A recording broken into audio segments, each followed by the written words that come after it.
Maggie Turner did not cry when the man she had traveled 400 miles to meet looked at her like she was a mistake. She picked up her bag, squared her shoulders, and asked where the kitchen was. That one question, quiet, steady without a single tremor, silenced every man standing in that yard.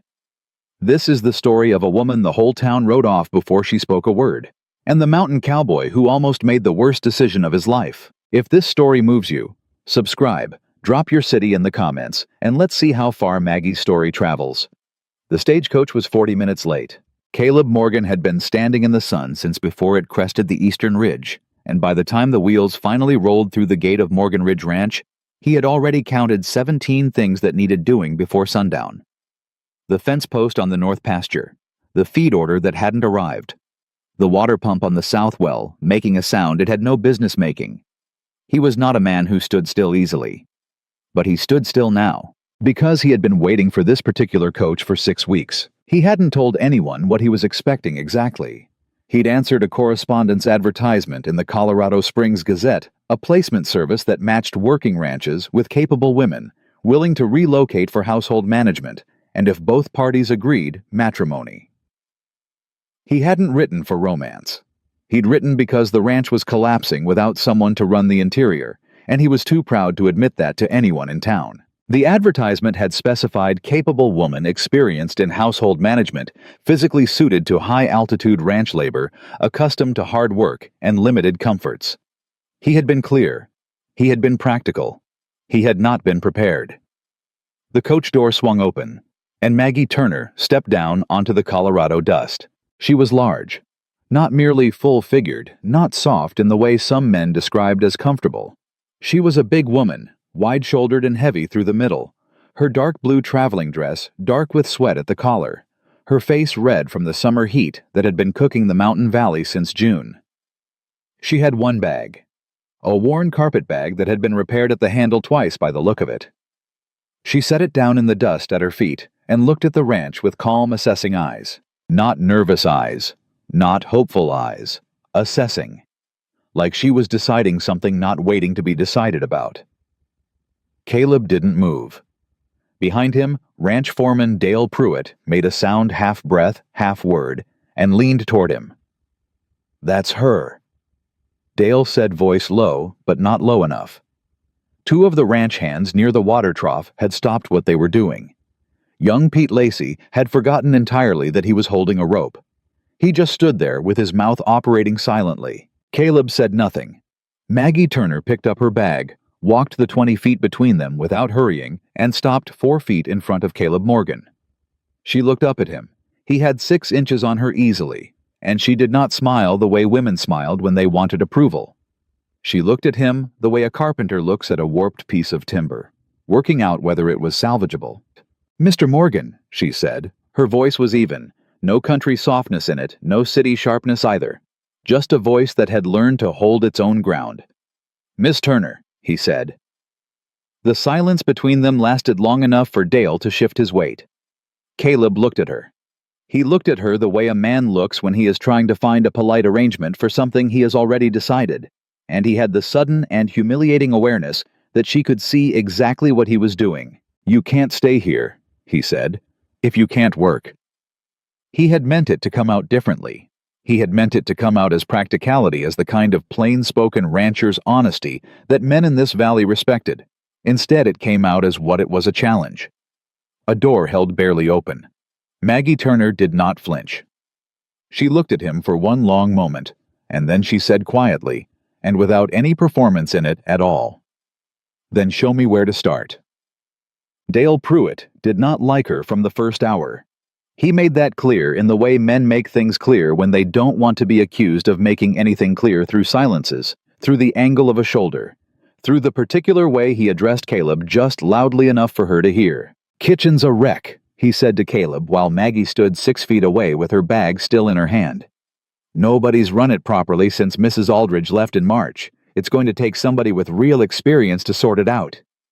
"I heard that," Maggie said. Dale looked at her like she'd appeared from nowhere. "I've been sorting out kitchens since I was 11 years old, she said, still calm, still even. "Point me to it." Dale pointed. He did it like a man who expected her to give up when she saw what she was pointing at. She didn't give up. The kitchen at Morgan Ridge Ranch was a long, low-ceilinged room attached to the back of the main house, and it was as Dale had promised, a disaster. 3 months of 6 ranch hands fending for themselves had left it in a state that went past mess and into a kind of resigned chaos. Pots were stacked in places pots had no business being. The dry goods were disorganized, past the point where anyone could tell what was running low and what had run out entirely. There was a smell not rot, but the smell of things that had been close to rot and been pulled back from the edge repeatedly by men who had no system and no patience. Maggie set her bag down by the door and walked the length of the room, once slowly touching nothing. Then she walked it again. Then she said to the empty room to herself, "All right." She did not come to supper that first night. The men ate the same dried beef and hardtack arrangement they had been eating for 3 months, and Pete Lacey complained about it, and Dale said nothing, because he had been the one making it, and Caleb ate in silence, and thought about the letter he would have to write to the correspondence service.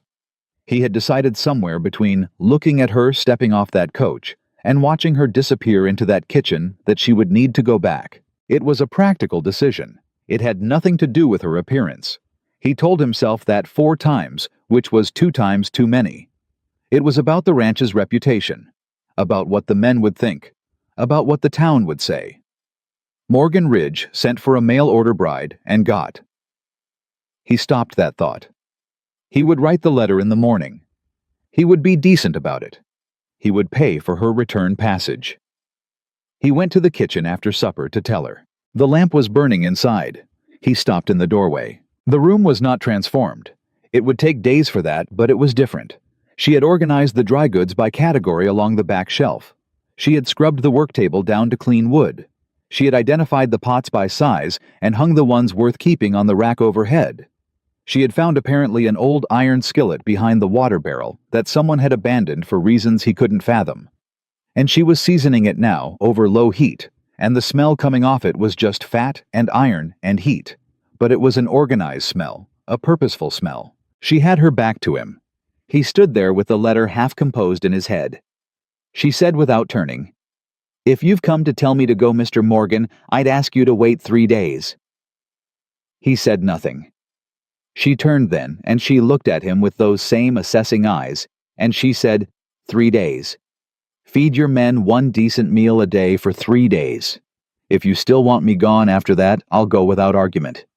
But give me 3 days to show you what you actually hired. I didn't hire you, he said. The advertisement was for... I know what the advertisement was for, she said, and I know what you thought when you saw me get off that coach. I'm not blind, Mr. Morgan, and I'm not a fool. She turned back to the skillet. But I am one of the finest cooks and household managers in the territory, and you are a man whose kitchen smells like failure, and I am asking you for 3 days. Caleb Morgan stood in the doorway for a long moment. 3 days, he said finally. Thank you, she said, and she said it without warmth, without relief, just acknowledgement. A deal struck. He walked back to the house and sat on the porch in the dark, and he thought about her eyes. Not soft, not pleading, just clear. Dale found him there. You're not seriously letting her stay, Dale said. 3 days, Caleb said. Caleb. Dale sat down on the step and lowered his voice to the register he used for serious things, for things about money and land and reputation.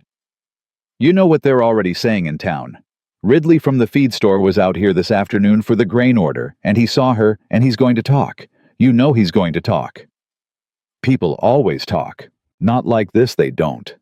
Dale looked out at the dark. A man in your position sending for a woman like a woman who's... He stopped. Tried again. It looks like you don't have standards, Caleb. It looks like you'll take whatever you can get. Caleb was quiet for a moment. Then he said, What does it look like when a man can't keep a cook for more than 2 months and his men are eating hardtack in August? Dale had no answer for that. 3 days, Caleb said again and went inside. Chashag. She was up before anyone else the next morning. Caleb came out at 4:30 to start the day and found the kitchen lamp already burning and the smell of something coming from inside that stopped him at the door of the main house before he'd even crossed the yard. Coffee. Real coffee, not the twice-boiled swamp water they'd been drinking since March. And something else. Biscuits by the smell of it. Actual biscuits, not hardtack. He crossed the yard and stopped at the kitchen doorway. Maggie was working at the stove with the focused efficiency of someone who did not require an audience. She had her hair pinned back, severe and practical, and her sleeves rolled to the elbow, and she moved between the work table and the stove with the unhurried certainty of someone who had done this so many thousands of times that it had stopped being work and become simply motion. "Breakfast is at 5:30, she said without looking up. "I'll need to know how many men we're feeding before I can calibrate the quantities properly. I counted 6 bedrolls in the bunkhouse, but I don't know if that's accurate." "6, he said. "Plus you and me. 8 total." "And are any of them particular religious restrictions or things they can't eat for medical reasons?" He blinked. No one had ever asked him that. Not once in 3 years of running this ranch. Not that I know of. "I'll ask them directly at breakfast," she said. Better to know than to waste food. She put a pan of biscuits in the oven. She did it without ceremony, without looking to see if he was impressed. He went to do his morning work and thought about the letter he had not yet written. Dear, breakfast at 5:30 was the moment things began to shift, though no one would have admitted it while it was happening. The men came in like they always came in, loud through the door, quiet by the time they sat down, because they'd learned that whoever was cooking had a short temper and a long memory for men who caused trouble before 7 in the morning. They came in expecting hardtack and twice-boiled coffee. They stopped when they smelled it. Pete Lacey actually stopped walking mid-stride, one boot raised off the floor, and looked around like he'd stepped into the wrong building. Maggie brought out biscuits. Real ones, brown on top and steaming when they broke. She brought out eggs scrambled with something dried onion maybe, and a scrape of the salt pork she'd found in the back of the cold box, and coffee that smelled like coffee was supposed to smell. And she set it all down without comment, and stood at the far end of the table with her hands folded and waited. Nobody spoke for a full 10 seconds. Then Pete Lacey said very quietly, "Lord above," and reached for a biscuit. Dale ate in silence. He ate 2 biscuits and 3 helpings of eggs and said nothing for the entire meal, which was notable because Dale Pruitt had an opinion about everything before 8 in the morning. He looked at his plate. He looked at the coffee. He looked once at Maggie, who was refilling the pot and paying him no attention whatsoever. He did not look at Caleb. Caleb noticed. After breakfast, as the men filed out and the morning noise of the ranch started up again, Caleb stayed behind. Maggie was already clearing, moving with the same unhurried efficiency. "That was good," he said. "It was a start," she said. "I need to know when the supply wagon is due. I have to take a full inventory today, so I can tell you what's actually usable and what needs to be replaced. Supply wagon comes Friday. That gives me 4 days, depending on what I find in inventory that may be tight." She stacked the plates. "I'll make it work either way." He watched her for a moment. "You know," he said, "most people, when they get a compliment, they at least—" "I didn't come here for compliments, Mr. Morgan," she said not unkindly.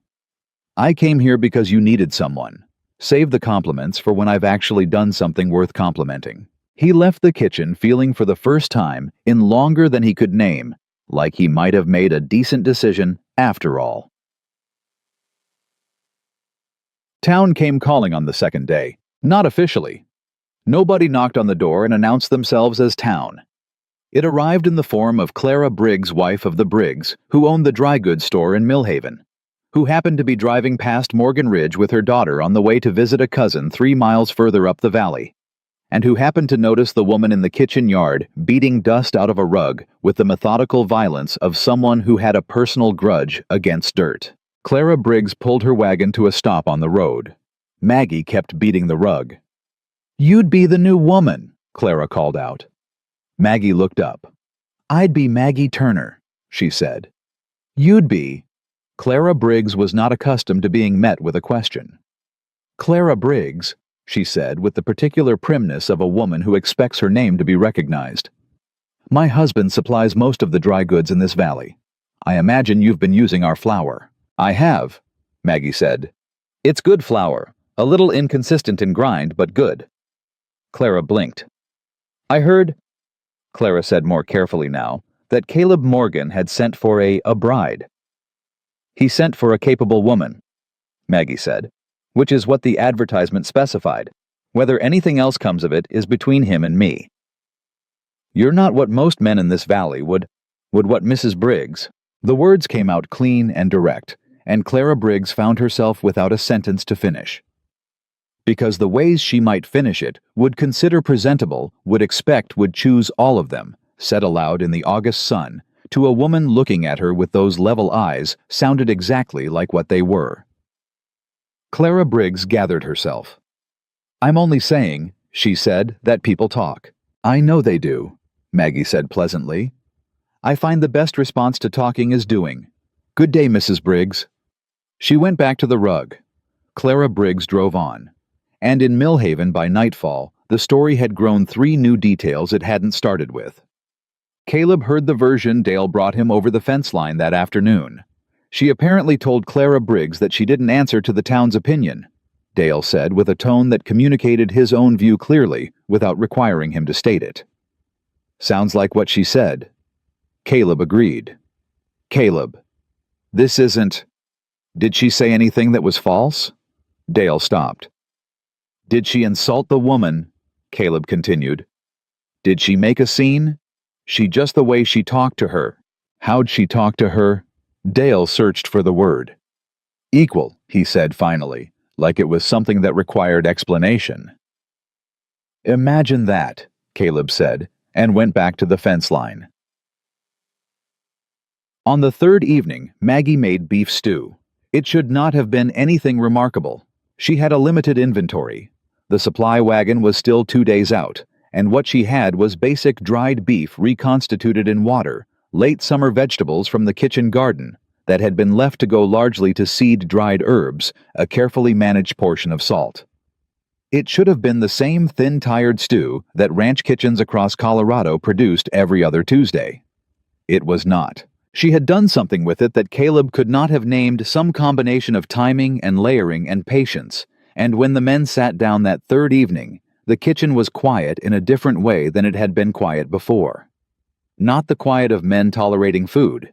The quiet of men who had stopped talking because talking would take attention away from what was in the bowl. Old Hap Greer, who was 62 years old and had been eating ranch food since he was 17, and had stopped expecting anything from it, ate his entire portion, and then sat with his hands around his empty bowl and did not move for a moment. Then he said to no one in particular, "My wife used to make stew like this." Nobody answered. Nobody needed to. Maggie came out from the kitchen to collect the empty bowls, and she moved around the table efficiently, the way she always moved. And when she reached Hap, she stopped and looked at the old man, who was still sitting with his empty bowl in his hands. "Your wife taught you something," she said, "about how a meal should feel." Hap looked up. His eyes were doing something they hadn't planned on doing. "Yes, ma'am," he said. "I reckon she did." Maggie nodded, collected his bowl, and went back to the kitchen. That was all. No dramatics, no speech. But Caleb, watching from the doorway, saw something shift in the room. Saw the men look at each other in that way men look at each other when something true has happened, and none of them have the words for it. Dale Pruitt ate 3 bowls of stew that evening. He did not comment on any of them. Chided. That night, Caleb sat at the desk in the main house where he wrote correspondence, and he picked up the pen to write the letter to the placement service, and he sat there for a long while, looking at the blank page. In the kitchen, the lamp burned. He could see it through the window. She was still in there. He could hear the faint sounds of final cleaning of a kitchen, being put properly to rest for the night. A sound he had not heard in this house in years. He thought about what Dale had said, about standards and appearances, and what the town said. He thought about Clara Briggs and what the word equal had sounded like coming from Dale's mouth. He thought about Hap Greer and his empty bowl. He put the pen down. He did not write the letter. He sat on the porch instead, in the cooling mountain night, and looked at the lamp burning in the kitchen window, and felt something loosen in his chest that had been wound tight for 3 years, since before Eleanor died, since before everything went the way grief and isolation had taken it. The letter was not written that night. It was not written the next morning either. And by Friday, when the supply wagon came rolling up the road, Maggie Turner was standing in the kitchen yard with a handwritten inventory list and a set of specifications for the driver that told him exactly what would be needed and when, and she was negotiating with the efficiency of someone who had been running this operation for years. Caleb stood on the porch and watched. The driver, a man named Cordell, who had been running the supply route for a decade and who was not easily impressed by anything, looked down at her list and then looked at her and said, "This is the most organized order I've gotten off this ranch since I can remember." "Then whoever organized it before wasn't doing their job," Maggie said pleasantly. "Do you have the extra salt pork, or do I need to adjust?" Cordell checked his wagon. "Got it." "Good," she said, and made a mark on her list. Caleb went inside. He did not write the letter that day either. And somehow, without any formal conversation, without any decision being announced, the question of whether Maggie Turner would stay at Morgan Ridge Ranch stopped being a question. What remained was harder, because towns have memories, and Mill Haven was no different, and because Dale Pruitt was a man who believed in things the way mountains believe in their own weight, slowly, completely, and very hard to move, and because Caleb Morgan was a man who had spent 3 years teaching himself not to feel anything he couldn't fix with labor. And Maggie Turner was turning out to be the kind of presence that made certain walls aware of how thin they'd gotten. And because Maggie herself, who showed no vulnerability, and asked for no softness, and needed no approval, had a letter in the lining of her carpet bag, from the last place she'd been, the last ranch, the last family, the last situation that had begun with, "We'll give you a chance," and ended with, "I'm afraid this isn't working out," and she carried it not as a wound, but as a reminder. That this was 3 days, and 3 days had a way of becoming something else. Or it didn't. And either way, she had learned to keep her heart one step behind her feet. She was in the kitchen when the sun went down on the last day of her original 3. She was making bread for the morning, her hands working the dough with a rhythm that was almost its own kind of quiet, when she heard Boots stop at the kitchen door. She didn't look up. "3 days," she said. "I know," Caleb said. "You want me to go?" A pause. A long one. "No," he said. She kept working the dough. "Then we should talk about terms," she said. "Proper terms. Wages, responsibilities, what's expected of both of us. I don't work on a handshake and a 3-day trial, Mr. Morgan. I work on an agreement." Another pause. "That's fair," he said. "Good." She shaped the dough into its loaf. "Sit down then. I'll put the coffee on." He came in and sat down at the kitchen table for the first time since she'd arrived, not standing in the doorway, not watching from a distance. In the room, she put the coffee on and sat across from him, and in the warm light of the kitchen lamp, she laid out her terms clearly and directly, without apology and without performance, and he listened in the way he listened to things that mattered. Outside, the summer night settled over Morgan Ridge. The men in the bunkhouse slept without hunger for the first time in months. The north pasture fence still needed fixing. The water pump on the south well was still making that sound, and in the kitchen something new was beginning. Not softly, not with romance, not with any of the things that songs were made of. With coffee and a list of terms, and 2 people who were for the first time actually looking at each other. The terms they agreed on that night were simple, direct, and completely unlike anything Dale Pruitt expected. Maggie would run the kitchen and household operations as head manager, not as a domestic helper. She would control inventory ordering and food scheduling. She would have final say on kitchen expenditures up to a defined amount. She would receive wages, real wages, the same rate as a skilled worker, not the reduced rate that women in her position were typically offered, and typically accepted because they had no leverage to refuse. And the question of marriage would remain exactly where it was unanswered, unhurried, and nobody's business but theirs. Caleb had agreed to every point. Dale found out the next morning when Maggie handed him a revised supply list and told him pleasantly and without any indication that she expected an argument that going forward all kitchen procurement would route through her and not through him. Dale looked at the list. He looked at Maggie. He looked at Caleb, who was standing at the far end of the yard doing absolutely nothing to intervene. "This isn't how we've done things," Dale said. "I know," Maggie said. That's part of why the kitchen was in the state it was in when I arrived. Dale's jaw tightened. I've been running operations on this ranch for 6 years, and I respect that entirely, she said. The fields, the livestock, the hands, that's your territory, and I have no interest in it. But from the kitchen door inward is mine. Those are the terms Mr. Morgan and I agreed to. She said it without heat, without triumph, just as fact. Dale turned and walked away, and the angle of his shoulder said everything his mouth had chosen not to. Maggie watched him go, then turned back to her list. She had expected that. She had planned for that. What she had not planned for was Pete Lacey falling into step beside her as she crossed the yard toward the storage shed, and saying in the carefully casual voice of a 20-year-old, trying to seem like he wasn't nervous, "Miss Turner, I wanted to say, that stew the other night, that was the best thing I've eaten since I left home." She stopped and looked at him. He had the look of a boy who was used to being underestimated. Young face, thin wrists, the permanent slight embarrassment of someone still growing into themselves. He was holding his hat in his hands and turning it in circles. "Where's home?" she asked. "Missouri," he said. "St. Louis. My mama used to—" He stopped. "Sorry, I don't know why I'm telling you that." "Don't apologize," Maggie said. "What did your mother make?" He blinked. "Pork roast," he said. "Sundays, with apples." She nodded. "I'll see what I can do about apples," she said. "Might be late in the season, but the Valley Farms sometimes have stores. No promises." Pete Lacey looked at her like she had said something extraordinary. She had not. She had just listened.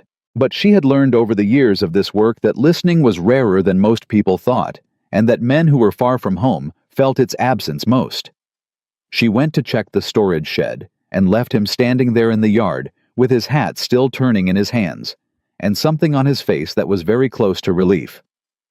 That was the morning of the 4th day. By the end of it, something had quietly shifted in the bunkhouse. She felt it before she could name it.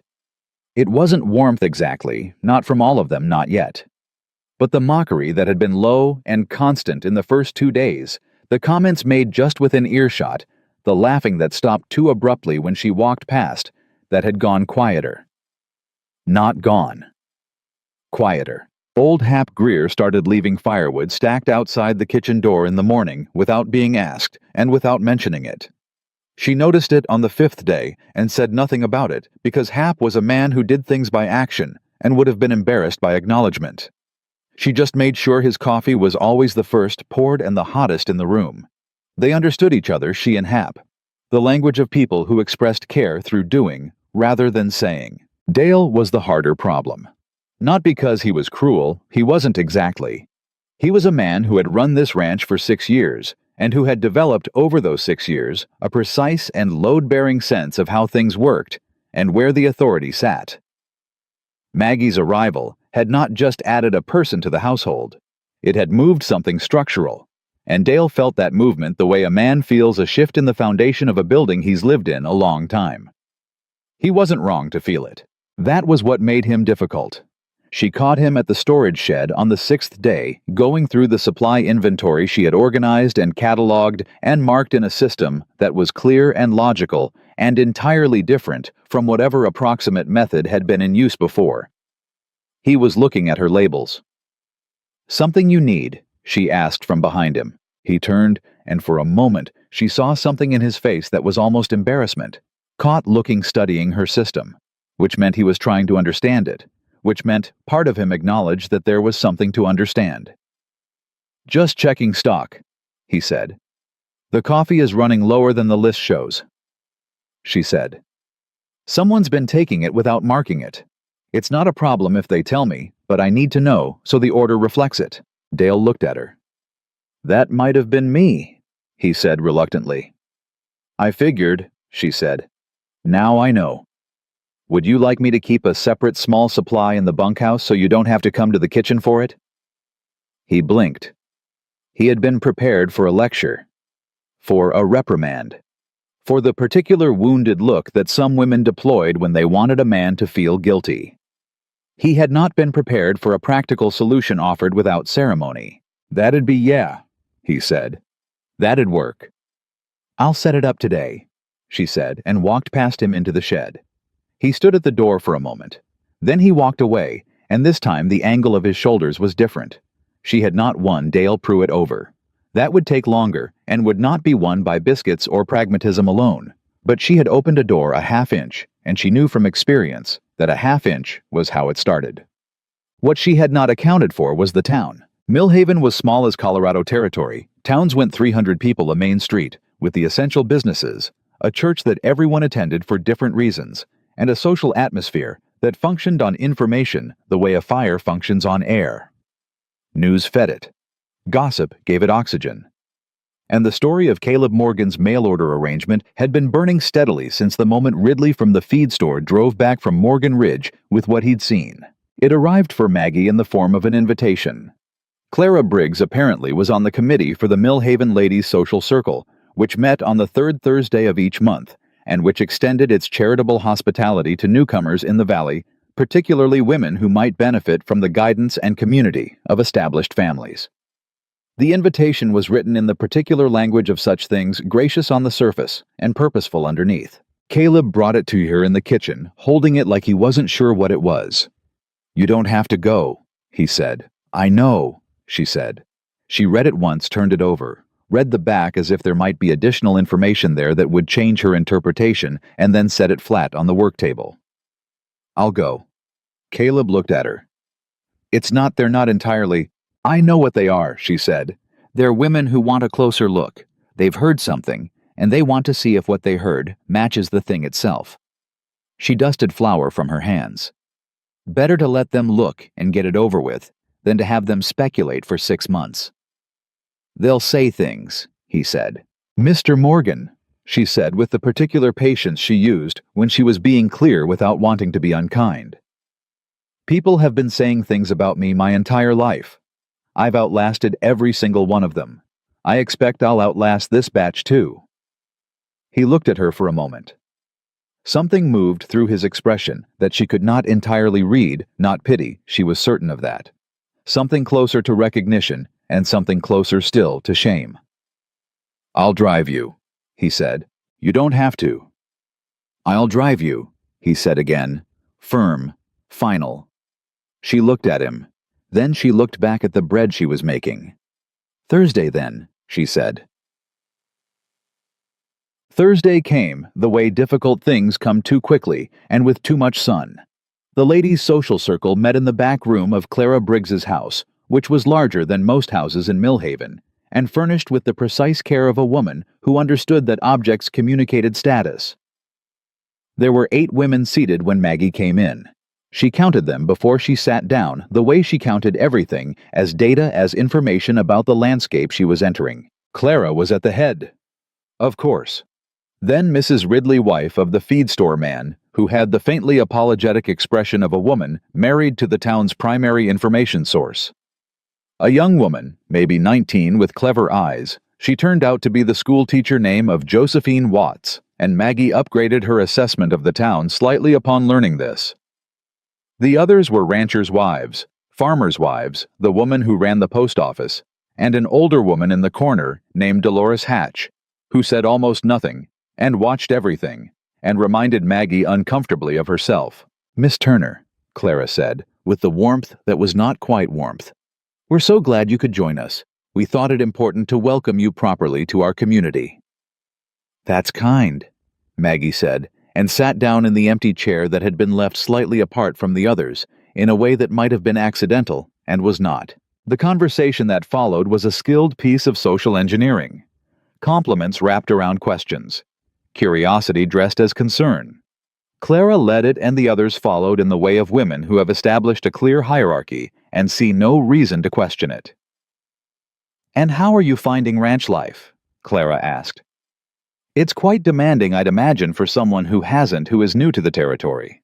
I managed a household of 14 in Wyoming for 2 years," Maggie said pleasantly. "Before that, a boarding house in Kansas City with 22 residents. Ranch life is demanding. So is most work worth doing." A small silence. "And Mr. Morgan," said Mrs. Ridley, leaning slightly forward, "has been welcoming." "He's been fair," Maggie said. which is more than most people manage. It's just—" Clara paused, choosing her words with visible care. "We care about Caleb, his situation. He's had difficulty since Eleanor passed, and we'd hate to see him taken advantage of." The room held its breath. Maggie looked at Clara Briggs directly, not aggressively, not defensively, with the level calm that had seen her through 32 years of being looked at by people who had decided things about her before she opened her mouth. "I imagine you would," she said. "He strikes me as a man who's had enough difficulty." She picked up the cup of tea that had been set before her. "He doesn't need anyone's protection from me, Mrs. Briggs. He needs a well-run household and reliable meals, which is what we agreed to and what I intend to provide. If there's anything beyond that, it'll be between him and me and nobody else." Another silence. Longer. It was the schoolteacher, Josephine Watts, who broke it. "I heard," she said in a tone that made clear she was not entirely aligned with Clara, "that the supper you made last Thursday was remarkable. Hap Greer told my neighbor it was the first time he'd eaten a proper meal since his wife passed." "Hap's easy to cook for," Maggie said. "He's grateful for anything that's made with care." "That sounds like a skill," Josephine said. "Knowing what people need." "It's just paying attention," Maggie said. "Most people will tell you what they need if you listen instead of assuming." Josephine looked at her with those clever eyes and smiled a small, real smile. And in the corner, Dolores Hatch made a small sound that might have been agreement. Clara tried twice more to steer the conversation toward territory that would reveal something useful or damaging. Maggie declined both attempts with the grace of a woman who had played this particular game before and knew every move on the board. She left after an hour, exactly as planned. Caleb was waiting outside with the wagon. He looked at her face when she came down the steps, reading it the way he'd learned to read her, not for expression because she controlled expression, but for the things underneath it, the small tensions in the jaw and the set of the shoulders. "How was it?" he said. "Educational," she said, and climbed up without assistance. He clicked to the horses, and they started the road back up the mountain. After a mile, he said, "Clara Briggs means well." "Clara Briggs," Maggie said carefully, "means to manage things. That's not the same as meaning well." He was quiet for a moment. Then, "She was kind to Eleanor. After." Maggie looked at him. He was watching the road with the particular expression he wore when he'd said more than he'd intended to. "I'm sorry about Eleanor," she said. "You don't have to. I know I don't have to. I'm saying it because it's true." She looked back at the road ahead. Losing someone before you've had the life you planned, that leaves a particular kind of mark. He said nothing.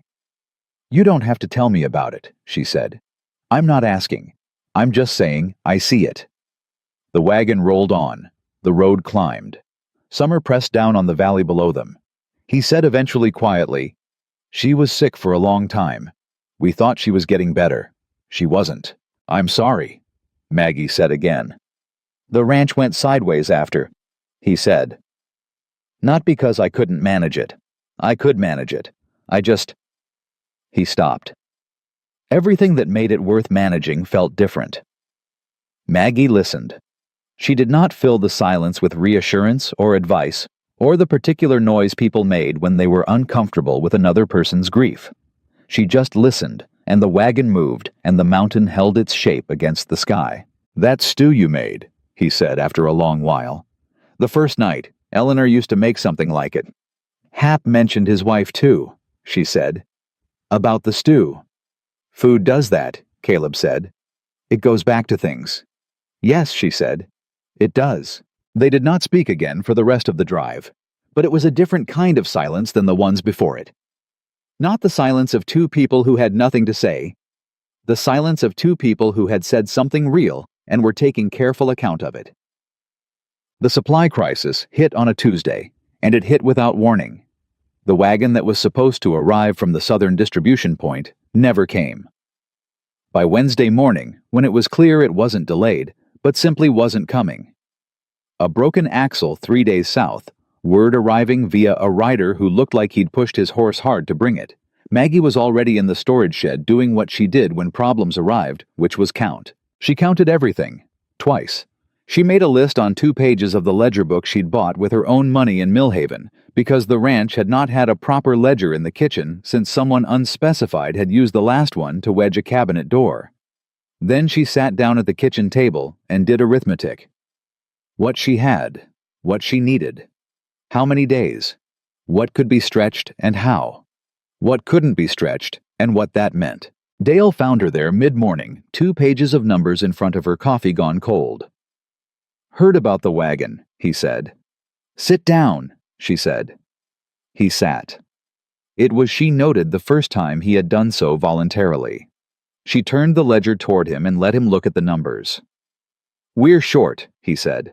"We're short," she confirmed. "Not critically. I can feed everyone adequately for 9 days on what we have if I'm careful. But that means the men are going to notice the menu's getting thinner. Morale's going to dip. Can we get a rider to Millhaven for supplies?" "I already sent Pete this morning," she said. "But Millhaven's own stores are limited for bulk quantities. He'll come back with some of what we need and not all of it. That buys us 2 or 3 extra days, maybe 4. Dale looked at her list. He looked at the precision of it, the categories, the calculations. "You figured all this out this morning," he said. "I figured the basics before breakfast," she said. "The details took until now." He was quiet for a moment. "What do you need from me?" She looked at him. That was a shift. That was a genuine, unguarded shift, and she was careful not to make more of it than it was. "I need to know if any of the men have family or contacts at the Valley Farms who might sell us emergency stores at fair price," she said. "Not charity. Fair price. I don't want anyone doing us favors that create obligation." Dale thought. Hap's got a cousin at the Alderman Farm 3 miles east. Can Hap make that ride comfortably? "He'll say yes regardless of whether he can," Dale said, with the first thing resembling dry humor she had heard from him. "But yeah, he can make it. Good." She stood. "I also need you to tell the men before I do. Not what the exact situation is, I don't want panic, but that the menus are going to simplify for a few days, and it's management, not incompetence."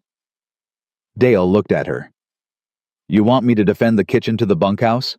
he said. "I want you to tell the truth to the bunkhouse," she said. "Which is that we have a supply problem, I'm handling it, and the food will be adequate if not exciting for a week. That's all." A pause. "You could have told them yourself," he said. "I know," she said. "But it'll land better coming from you. They trust you. And you telling them that tells them something about whether you trust me, which they'll be watching for." Dale Pruitt sat very still for a moment. He was a man who respected strategy. She had figured that out early, and she had just handed him a piece of strategy that required him to acknowledge her competence in order to execute it. "You planned that," he said. "I planned the parts I could plan," she said. "The rest I'm figuring out as it goes, same as you." He stood. He picked up his hat. "I'll talk to the men," he said. "And I'll talk to Hap about his cousin." "Thank you, Dale." He stopped at the door. He didn't turn around. "The ledger system you set up," he said to the doorframe. "It's a good system." He walked out before she could respond. She stood in the kitchen for a moment, her hands on the work table. She had learned in her life not to count things before they were solid. She had been welcomed and then rejected.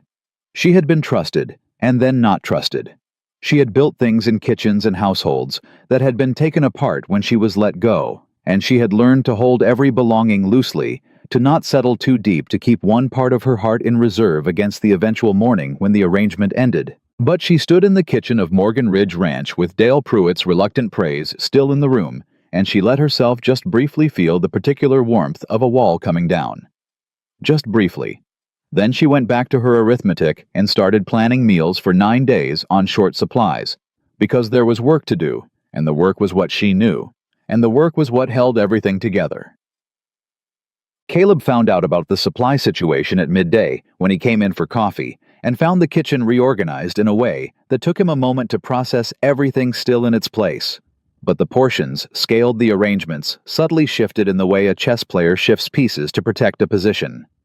She explained it to him in under 2 minutes. Supply wagon, broken axle. Pete sent to Millhaven Hap, riding to the Alderman farm, 9 days of adequate food at careful management. He listened to all of it. Then he said, "What do you need from me?"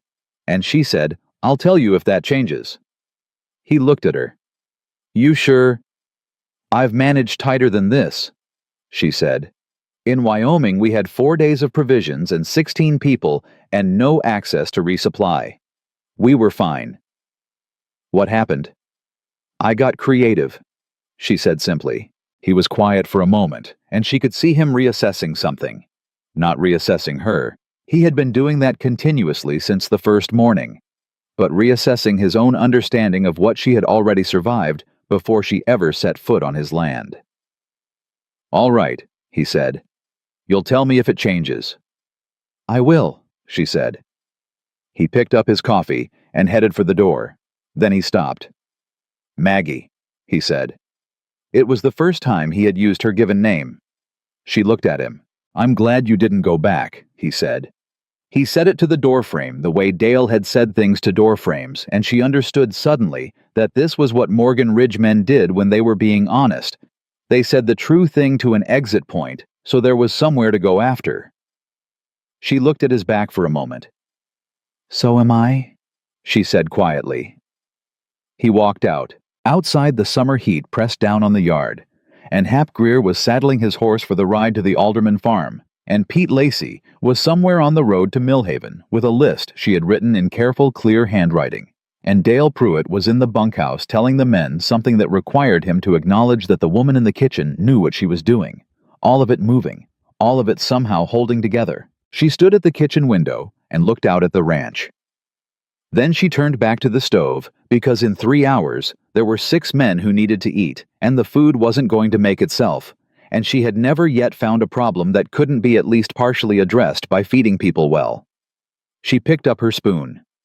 She got to work, but somewhere in the back of her mind, quiet as a thing she hadn't agreed to let in, was the sound of Caleb Morgan saying her name for the first time. Maggie. Just that. She kept her face to the stove and did not examine it too closely. Not yet. Pete came back from Millhaven with half of what she'd sent him for and something she hadn't asked for at all. He rode in fast, which told her before he opened his mouth that something was wrong. Pete Lacey was not a fast rider by nature. He was careful with horses, the way careful boys were, the way boys raised by women who taught them that animals remembered how they were treated. When he came through the gate at a pace that raised dust, Maggie set down the pot she was holding and walked out to the yard. He dismounted and reached into his saddlebag and handed her the supplies first, because he'd been raised right, and he knew the supplies mattered. Then he looked at her with the expression of a boy who had been handed bad news and didn't know which part to say first. "What happened?" she said. "I got what I could," he said. "Ridley's store was low on the salt pork and the dried beans. He says he's waiting on his own delivery. But he gave me what he had on hand, said you could settle the account when the wagon comes." He stopped. "And," she said. Pete pulled his hat off and turned it. "There was talk, Miss Turner, in town, not just regular talk." He looked at her directly, because he was young, but he wasn't dishonest. "There's a man named Harlan Voss. He came into Ridley's store while I was settling up, and he was telling people things. About the ranch. About you." She kept her face still. "What kind of things?" "That Mr. Morgan made a bad arrangement, that the ranch is in trouble, financial trouble, he was saying, not just supply trouble. That Morgan Ridge is going to fold before winter, and the land's going to go to debt." Pete swallowed. "And he was saying that a woman like you coming out here is a sign of how far things have fallen. That a man who had to send for—" He stopped. "I'm sorry, Miss Turner. I'm telling you what he said, not what I think." "I know," she said. "Go on." "He said a man who had to send for whatever came off the stage wasn't a man with options anymore." She was quiet for one full breath. "Who is Harlan Voss?" she said. "He owns the Voss Cattle Company, South Valley. He's been wanting Morgan Ridge's North pasture land for 3 years is what Hap told me once. It's the best grazing ground in this part of the territory." She took the saddlebag from Pete's hands. "Thank you for telling me," she said. "Take care of your horse. There's food in an hour." She walked back to the kitchen. She set the supplies on the work table and stood very still for a moment looking at the wall. Harlan Voss was not gossip. Harlan Voss was a strategy. Yeah, she didn't tell Caleb that night. She told herself it was because she needed to understand the shape of the thing before she brought it to him, which was true. She also knew, without examining it too closely, that she needed a day to decide how much of what Pete had reported was about the ranch and how much was about her, and to separate those two things cleanly before she handed them to a man who was still raw in ways he didn't fully show. She told him the next morning at the kitchen table before the men were up. She had made coffee first. She had learned that Caleb processed difficult information better when his hands were occupied and a cup gave them somewhere to be. She told him about Voss, the store, the talk about the land, the financial implications being floated in public. She told him plainly in order, without editorializing. He listened with his hands around the cup and his jaw doing the thing it did when he was keeping something controlled. When she finished, he was quiet for a moment. "How long has Voss been circling?" she asked. 3 years, he said. "Since I lost 2 bad seasons back to back after Eleanor died. I had to take a loan against the North acreage. I've been paying it back. Slowly, but I've been paying it." "Is the ranch in actual financial trouble?" He looked at her. "Not the kind he's describing. We're not folding, we're tight. There's a difference. A difference that matters legally." He set the cup down. "Why?" "Because if he's making claims publicly about the financial state of your holdings and those claims aren't accurate, that's not just gossip," she said. "That's a campaign. He's building a story so that when he makes a move on the land, people already believe the narrative that you had no choice." Caleb was very still. "You figured that out from what Pete told you," he said. "I've seen it before," she said. "Not land. A boarding house in Kansas City. A man who wanted the building decided to start telling people the owner was mismanaging it. By the time the owner understood what was happening, half the tenants had already left because they'd heard the place was going under." She looked at her own cup. "It works because people believe a story that already fits what they expect to believe. And what do they expect to believe about me?" She met his eyes. "That you're a man who's been struggling since he lost his fiancée. That the ranch has been suffering. That bringing in an outside woman under unusual circumstances is a sign of desperation." She paused. "He's not making things up. He's taking true things and framing them as evidence of something they're not." Caleb stood up. He walked to the window and stood with his back to her for a moment. "What do I do?" he said. It came out quieter than she thought he intended. "First," she said, "you let me finish sorting the supply problem because hungry men don't think clearly, and neither do you. Then we look at your actual financial records and figure out what's true and what's exaggerated. Then we decide together." He turned. "Together," he said. "You hired me to run the household," she said. "A household that fails financially isn't one I can run, so yes, together." He looked at her for a long moment, not the assessing look he'd had in the early days, not the careful guarded look, something more direct than that. "All right," he said. "All right," she said. "Sit down. Tell me about the loan."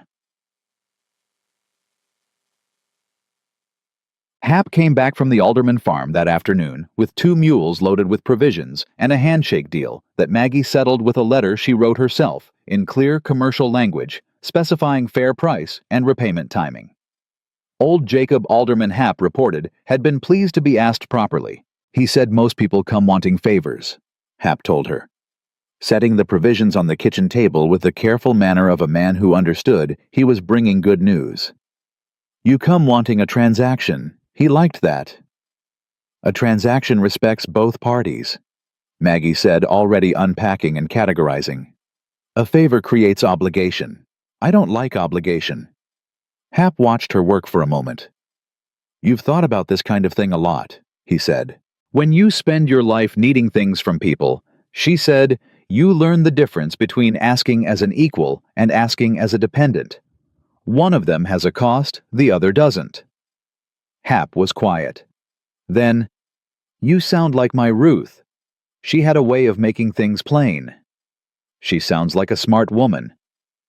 Smartest person I ever knew, he said simply. Maggie looked at him. Hap Greer was 62 years old and had been carrying his wife's absence in every movement for long enough that it had become simply part of his shape, the way a tree grows around a fence post. How long has she been gone? Maggie asked. 7 years, he said. Still cook for two sometimes. Out of habit.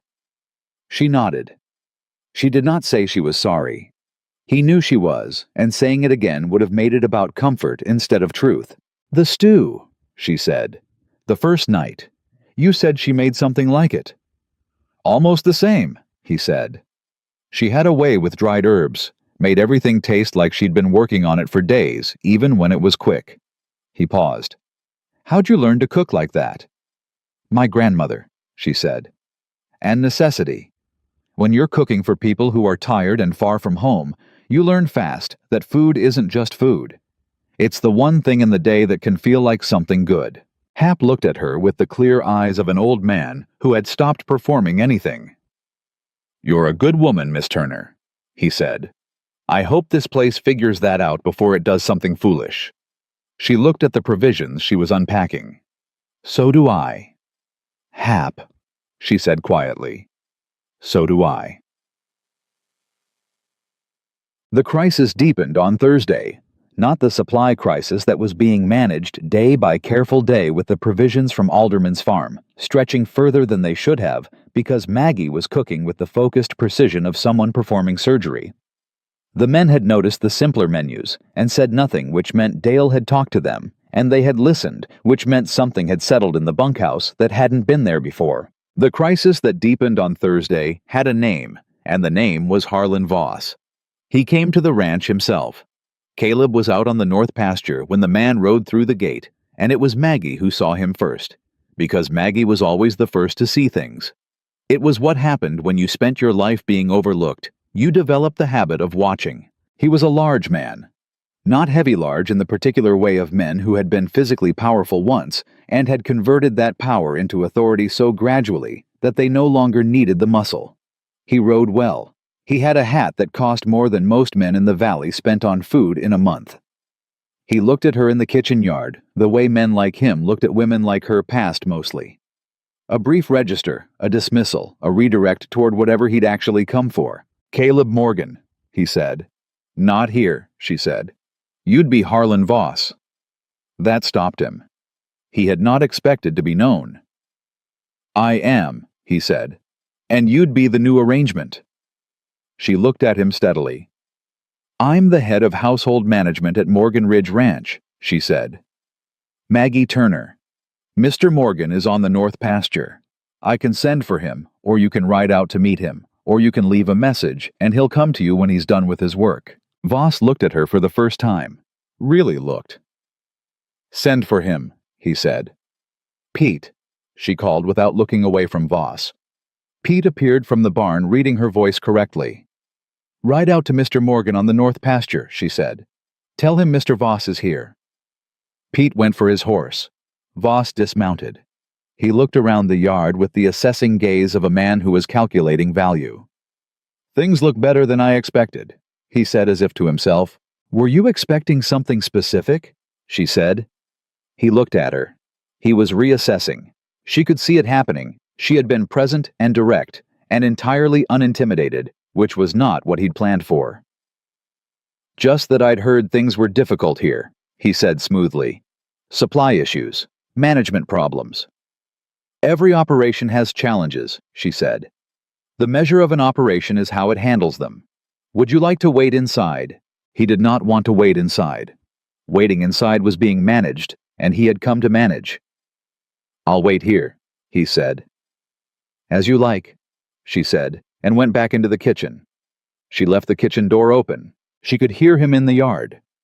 Hear him moving, hear the creak of the well cover as he tested it, the sound of boots on the ground as he walked the perimeter of what he could see. Calculating. She knew what he was doing because she had seen it done before, not to land, but to people.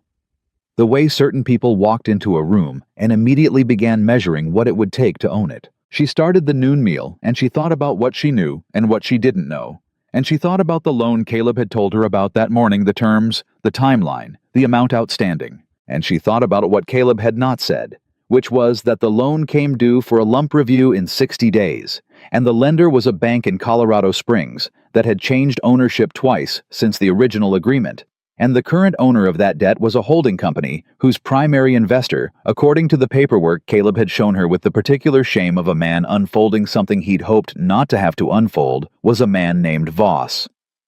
Harlan Voss had bought Caleb's debt. He wasn't circling the land. He was already inside the fence. Caleb came in fast. She heard the hooves before she heard Pete's voice, and then Caleb was in the yard, and she came to the kitchen door, and their eyes met across the space, and she gave him the smallest nod, the nod that said, "I know what this is, stay steady." And he slowed without visibly slowing, which was the kind of thing only a man with real self-control could do. He shook Voss's hand. She watched through the kitchen door, not hiding the fact that she was watching. "Harlan," Caleb said. "Even, neutral." "Caleb." Voss looked him over with the professional warmth of a man who did everything professionally. "Looking well. Ranch looks better than the talk suggested." "Talk's rarely accurate," Caleb said. "No," Voss agreed pleasantly. "It rarely is. I came to have a conversation I think we both knew was coming. About the review date. About options." "Options," Caleb said. "The land, Caleb. The North Acreage. We both know it's the most valuable piece of what you're holding. I'm prepared to make a fair offer. Better than fair. Enough to clear the debt, settle your other obligations, leave you with the house and the south pasture free and clear." The yard was quiet.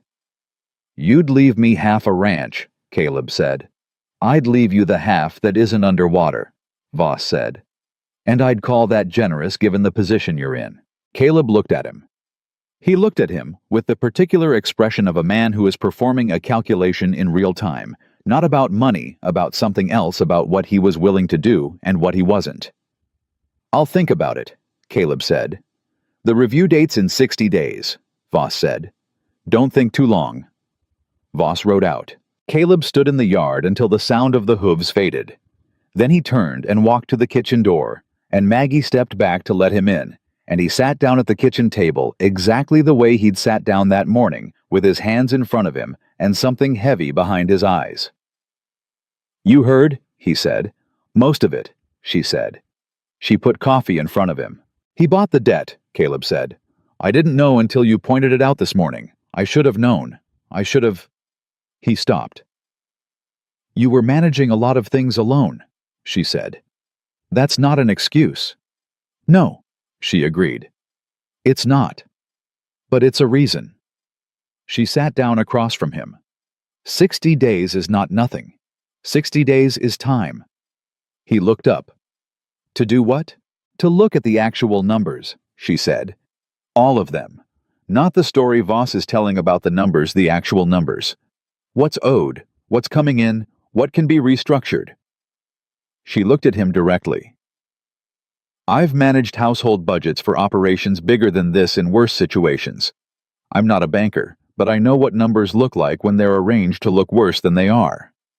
"You think he's inflating the picture," Caleb said. "I think men who want something always present the situation in the way most likely to make you give it to them," she said. "I think before you concede anything, you need to know exactly what you actually owe, and to whom and on what terms. Do you have all the paperwork?" "In the desk in the main house," he said. "Most of it." "After supper," she said. "We go through it together." He looked at her across the table, with an expression she hadn't seen on him before. Not the guarded assessment of the early days, not the quiet recognition of the last week. Something more open than that. Something that had the shape of a man realizing he wasn't alone in something he had been carrying alone for a very long time. "Why are you doing this?" he said quietly. "This isn't what we agreed to.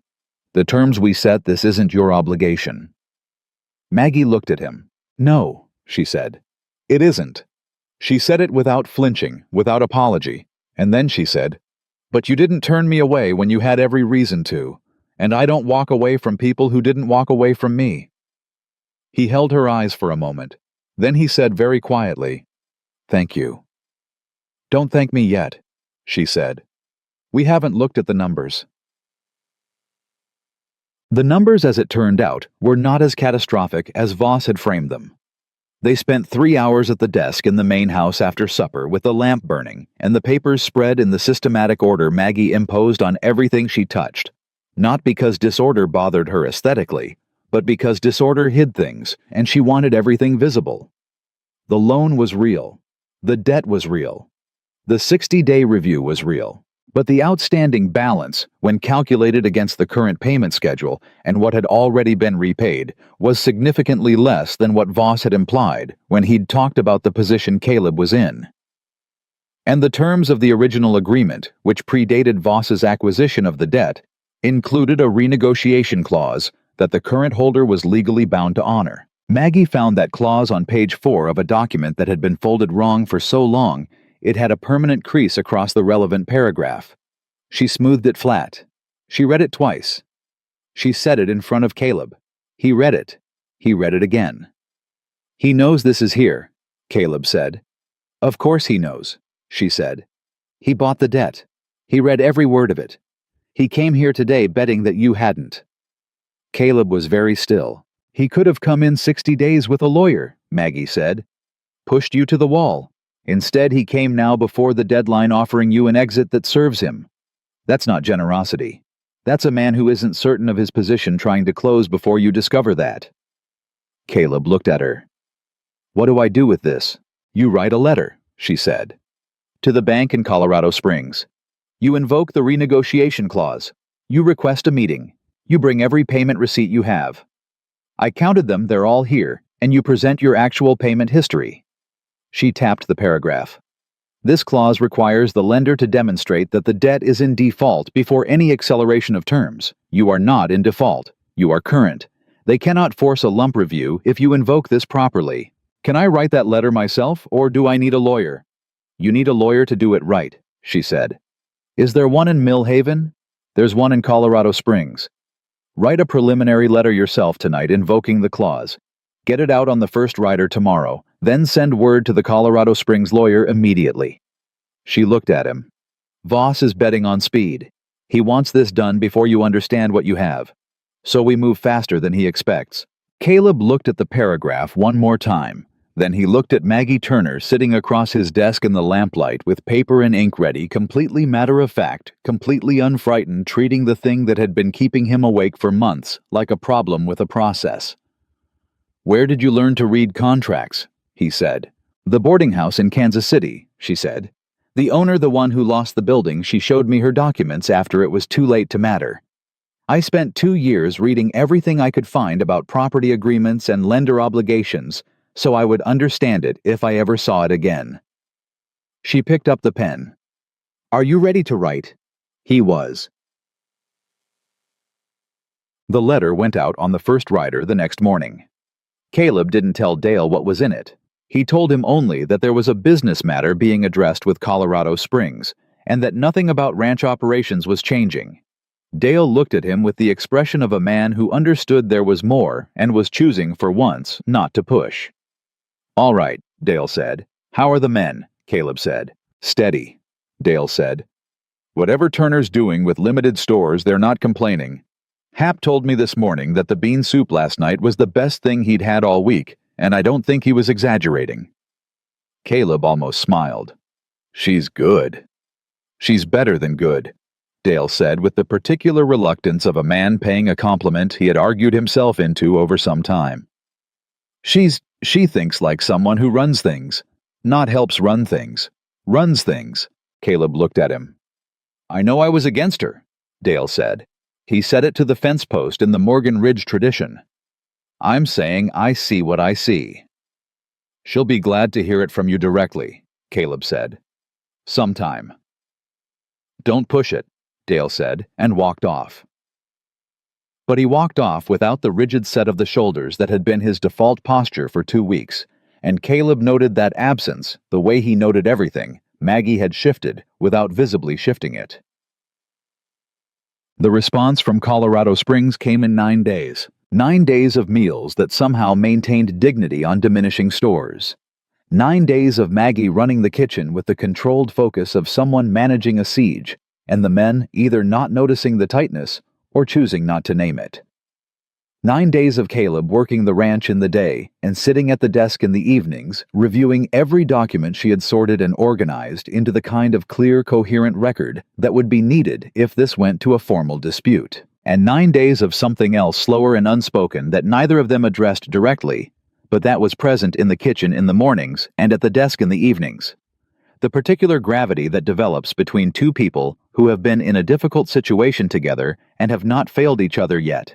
The letter from the Colorado Springs Bank was formal and careful, and said in the language of institutions that the renegotiation clause had been noted, that Mr. Morgan's payment history had been reviewed and found to be in good standing, and that a meeting was being scheduled to discuss revised terms.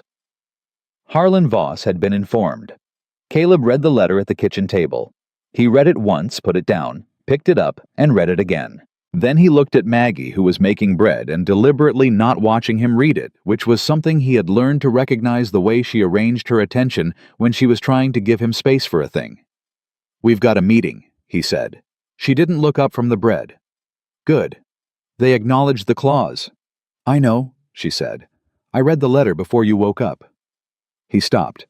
It was on the table," she said. "I didn't open it. The writer left it last night, and I happened to see the return address." She shaped the dough. "I knew what it would say if things went as they should. I was finding out if they had."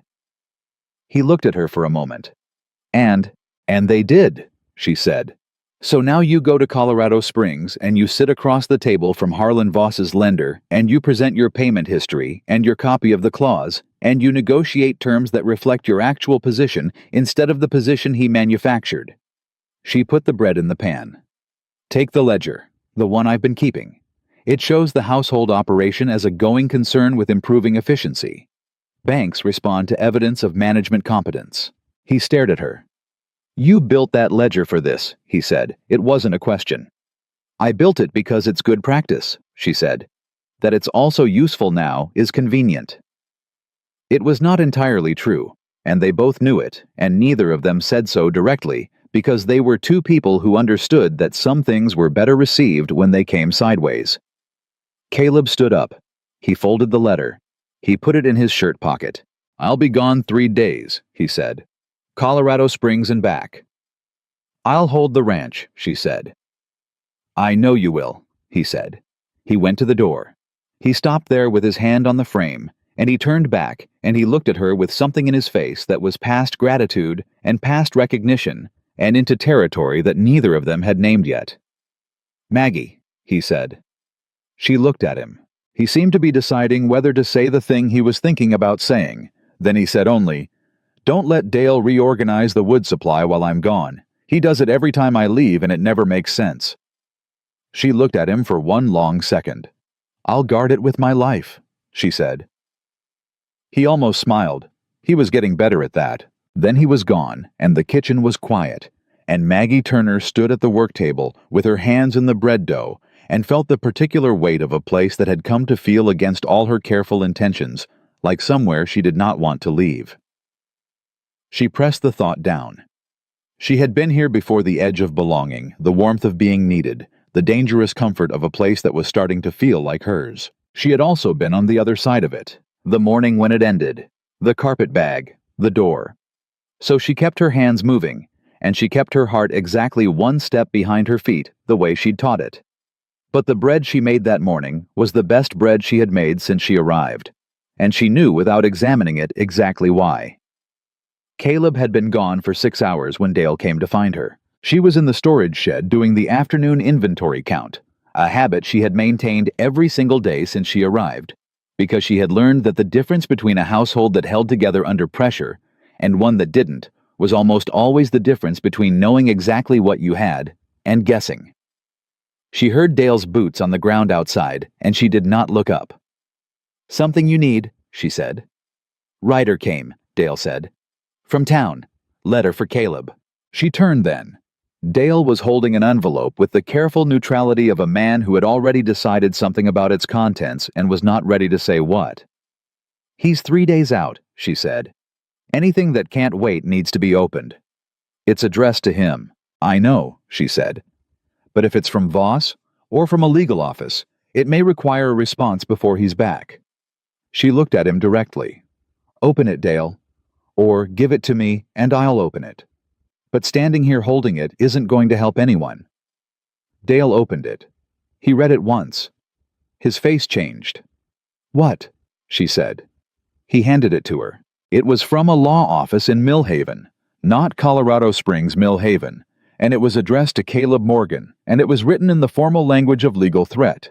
And what it said in that formal language was that a complaint had been filed with the Territorial Land Office, claiming that Morgan Ridge Ranch had been misrepresenting its operational status to creditors, and that a formal review of the ranch's financial claims had been requested by an interested third party, and that Mr. Morgan was required to present documentation of current operations within 30 days, or face potential default proceedings on all outstanding obligations. The interested third party was not named, but he did not need to be. "Voss," Dale said. "He knew," Maggie said. "He knew the bank was going to acknowledge the clause, so he opened a second front." She read it again faster. "He filed this before the bank responded to Caleb's letter. He's been planning both moves simultaneously." Dale was very still. "This is bad," he said. "It's designed to look worse than it is," she said. "Which is his strategy. It's always his strategy." She folded the letter. "Where's the writer?" "Still at the gate." "Keep him here," she said.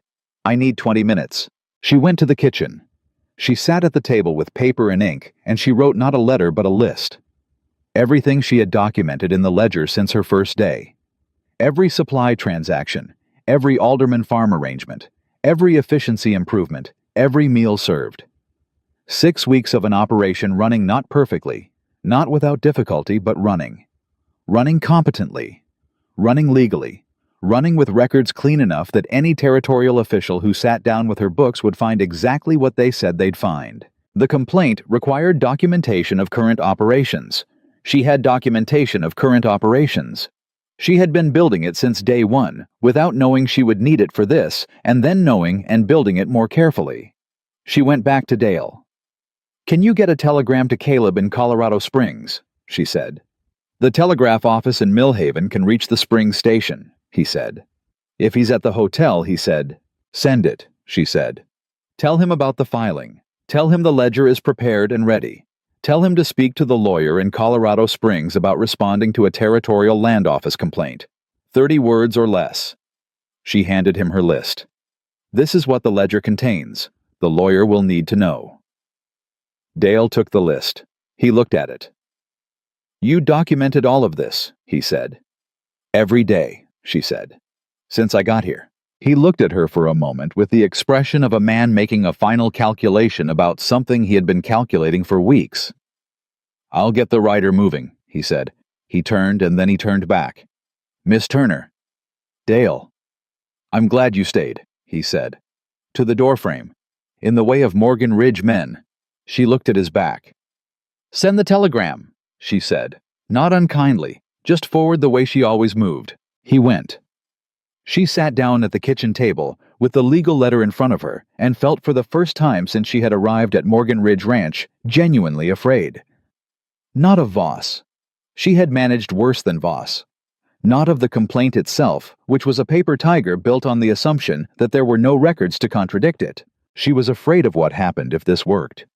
If the ranch survived. If Caleb came back from Colorado Springs with better terms, and the legal filing was answered, and Voss was pushed back and the ranch stabilized, and everything she had spent 6 weeks building here became solid and real and permanent. She was afraid of what that meant.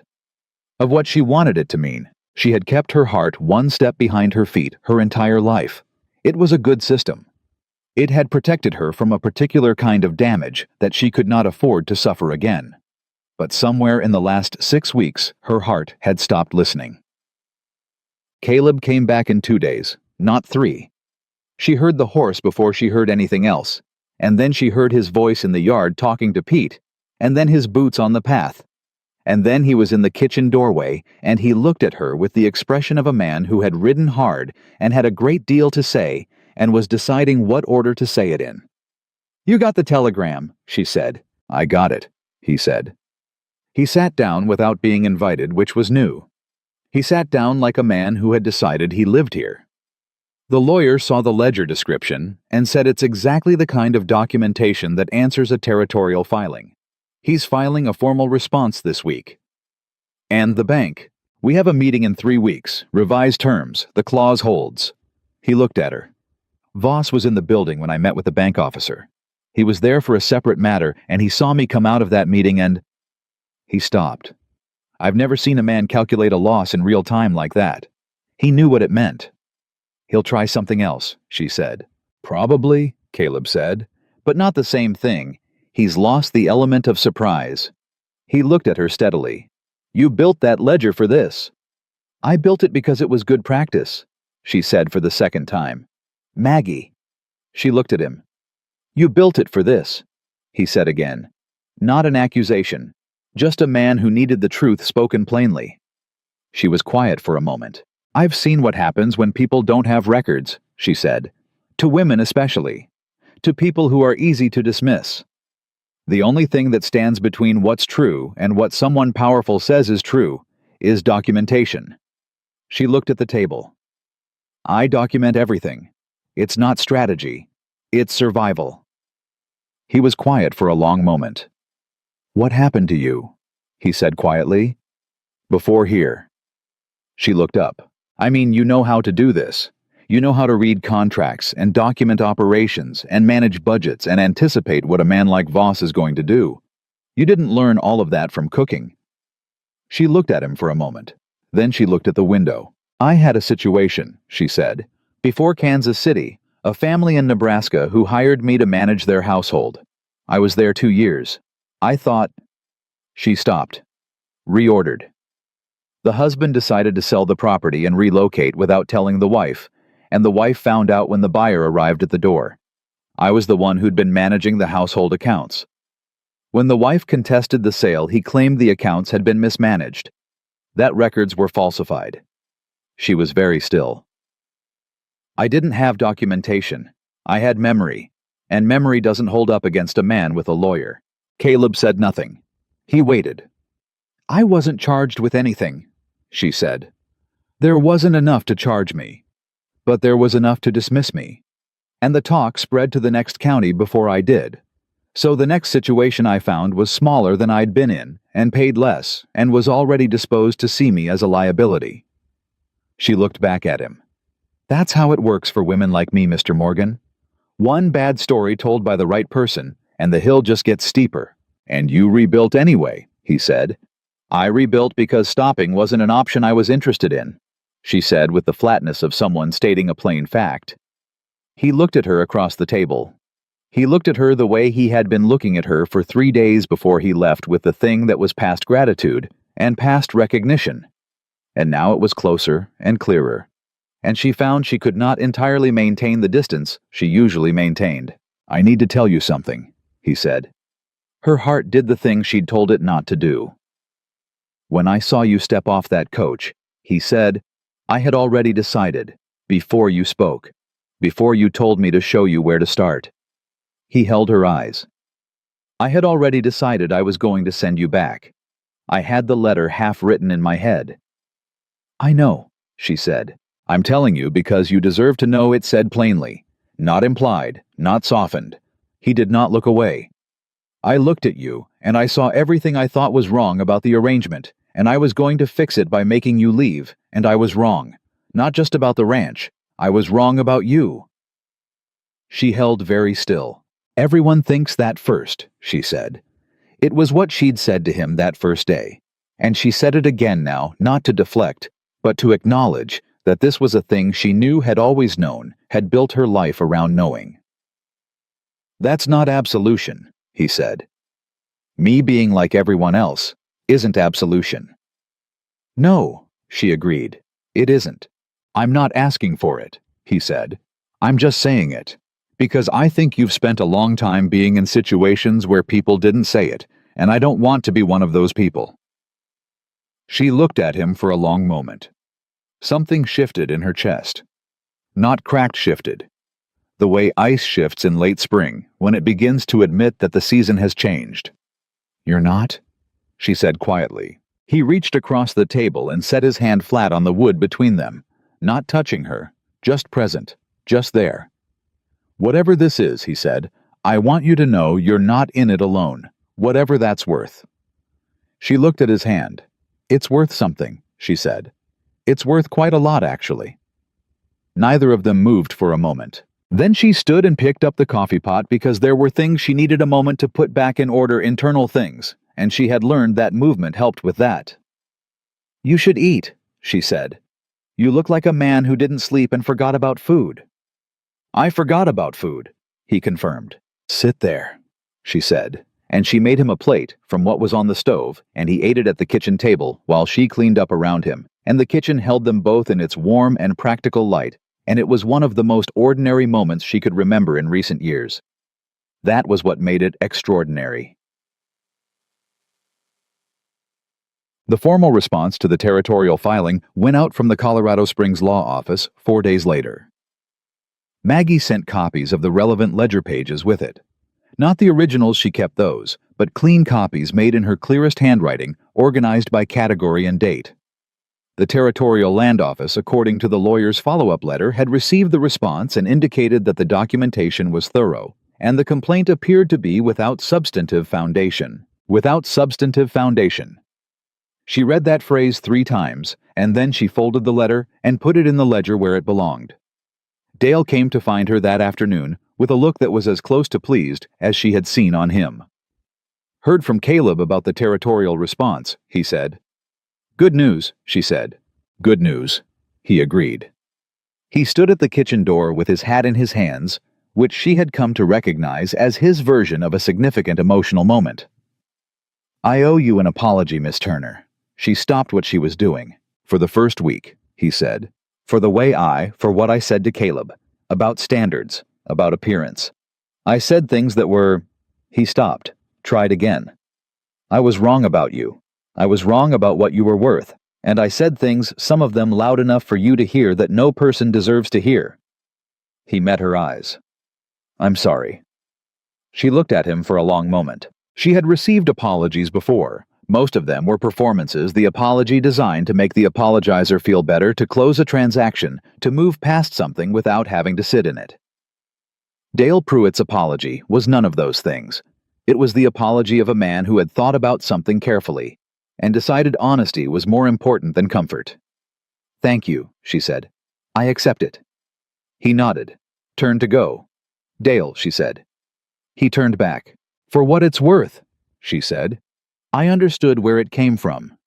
You'd been running this ranch for 6 years, and you had a system, and I came in and moved the furniture. That's not nothing." He looked at her. "Still wasn't right," he said. "No," she agreed. "But it was human." He put his hat back on and walked out, and she could hear, in the way he moved across the yard, that something had settled that had been unsettled since the first day. She stood at the kitchen window and watched him go, and felt the particular satisfaction of a wall that had been carefully, honestly, and permanently removed. Poet. The town had its say that Saturday. It arrived in the form of a community gathering at the Millhaven Church Hall, a summer social, the kind that happened 3 or 4 times a year, and served as the territory's collective mechanism for updating the social record. Who had arrived? Who had left? What had changed? Caleb asked her if she wanted to go. She said yes, because she had learned in 6 weeks of Morgan Ridge that the answer to social scrutiny was presence, not avoidance. They drove in together. She wore her best dress, which was not the best dress in the room, but was clean and well-fitted, and she wore it with the same composure she wore everything, as if the question of whether it met someone's standard was simply not a question she was spending energy on. Clara Briggs was there. Of course, with her husband, who turned out to be a small, meticulous man who bore no resemblance to the authority his wife wielded on his behalf. Harlan Voss was there. That was the thing she hadn't anticipated. He was across the room when she saw him talking to 2 men she didn't recognize, and he saw her at the same moment, and his expression moved through a rapid sequence of calculations before settling into the social smoothness he wore like a second coat. She held his eyes for exactly 2 seconds, and then looked away because she was not going to perform anything for Harlan Voss. Josephine Watts found her within 5 minutes appearing at her elbow with the quiet purposefulness of a woman who had decided something. "Miss Turner," she said. "I'm glad you came." "Miss Watts," Maggie said. "So am I." "I heard about the territorial filing," Josephine said, keeping her voice low. "And the response." Maggie looked at her. "A town this small talks about everything," Josephine said unapologetically.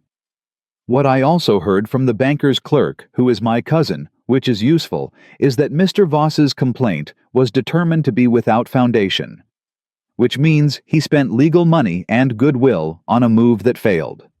She paused. "He's not going to be pleased." "He's not the kind of man who's graceful about losing," Maggie said. "No," Josephine agreed. "But he's also not the kind of man who keeps pushing when the cost of pushing gets public. He trades on reputation as much as money. An embarrassing legal failure costs him standing." She looked across the room at Voss. "You didn't just save the ranch, Miss Turner. You made it unprofitable for him to continue. That's better than winning." Maggie looked at Josephine Watts with a feeling she recognized but rarely experienced, the feeling of meeting someone who thought like she did. "You're wasted in a schoolroom," Maggie said. Josephine smiled. "I'm exactly right for a schoolroom," she said. "Children need someone who thinks clearly. So do most adults." Voss approached. She felt him coming before she saw the movement, some peripheral awareness of a large man making a social calculation. He came with the confidence of a man who had never lost a room and had decided he had not lost this one either. "Miss Turner," he said pleasantly. "I don't believe we've been formally introduced." "We have not," she said. "Harlan Voss." He offered a hand. "I'm a neighbor of Morgan Ridge, in a manner of speaking." "In a manner of speaking," she agreed, and shook it because she was not going to give him the satisfaction of a refusal. "I understand things have been settling in well at the ranch," he said. Smooth, easy, the tone of a man who had decided to frame a defeat as a minor course correction. "Things have been settling in very well," she said. "Caleb's a good man," Voss said. "He's had a difficult few years. I'm glad he's found capable help." She looked at him. He said it carefully, help with the particular precision of a man who knew the word would land where it was aimed. Not management. Not a partner. Help. She kept her face entirely composed. "He's found a capable partner," she said in the same pleasant tone. "There's a difference." Voss looked at her for a moment with the eyes of a man reassessing a miscalculation. "Of course," he said smoothly. "Well, I hope things continue to improve." "They will," she said. He moved away. Josephine beside her said nothing for a moment. Then, "Partner." "It's accurate," Maggie said. "Does he know you said that?" "He will," she said. "Gay." Caleb found her on the church steps after the social when people were beginning to drift toward their wagons and the summer night was settling into the valley. He had been watching her all evening, she knew, because she was always aware of where he was. In a room, had been aware of it for weeks, had stopped pretending she wasn't. He sat down beside her on the steps. "Voss talked to you," he said. "He did," she said. "What did he say?" "He was gracious in the way of men who have been beaten and have chosen to reframe it as a strategic retreat." She looked at the road. "He's done with the ranch, Caleb. The filing failed publicly enough that pushing further costs him more than the land is worth. He'll move to another target." Caleb let out a breath. A long, slow one, like a man setting down something he'd been carrying. "You're sure?" he said. "I'm sure enough," she said. Josephine Watts confirmed the gossip. "He's not graceful about public embarrassment, which means he'll want distance from it." "Josephine Watts," Caleb said. "The schoolteacher." "She's sharper than half the businessmen in this territory," Maggie said. "And she has a banker's clerk for a cousin, which is better than a lawyer." Caleb almost laughed. She heard the shape of it in his breath. They sat in the quiet for a moment. "What you said to him," Caleb said. Dale told me. About being a partner. She stilled. Dale was there, she said. Dale was close enough, he said. He said you told Voss you were a capable partner. Not help, a partner. She looked at her hands. It was accurate, she said. Is that all it was? The summer night held very still around them. Somewhere down the road, a horse stamped. Inside the hall, the last of the social noise was wrapping itself up. She turned and looked at him. He was watching her with the open expression she had only seen in pieces, in moments the expression he had when he stopped managing what showed on his face. No, she said. That's not all it was. He held her eyes. I have been telling myself, she said carefully, since the first week that this was temporary. That I was here to do a job, and that was the whole of it. That I'd done this before, felt useful somewhere, felt needed, started to feel like I might belong, and then it ended and I learned not to let it get ahead of me. She looked at him steadily. I've been keeping my heart one step behind my feet since I stepped off that coach. I know, he said quietly. You know, I've been watching you do it, he said. Every time something shifted between us, I could see you pull something back. Not all the way back, but enough. He turned toward her slightly. I've been doing the same thing for the record. She looked at him. Since Eleanor, he said, I stopped letting things get all the way in. It's efficient.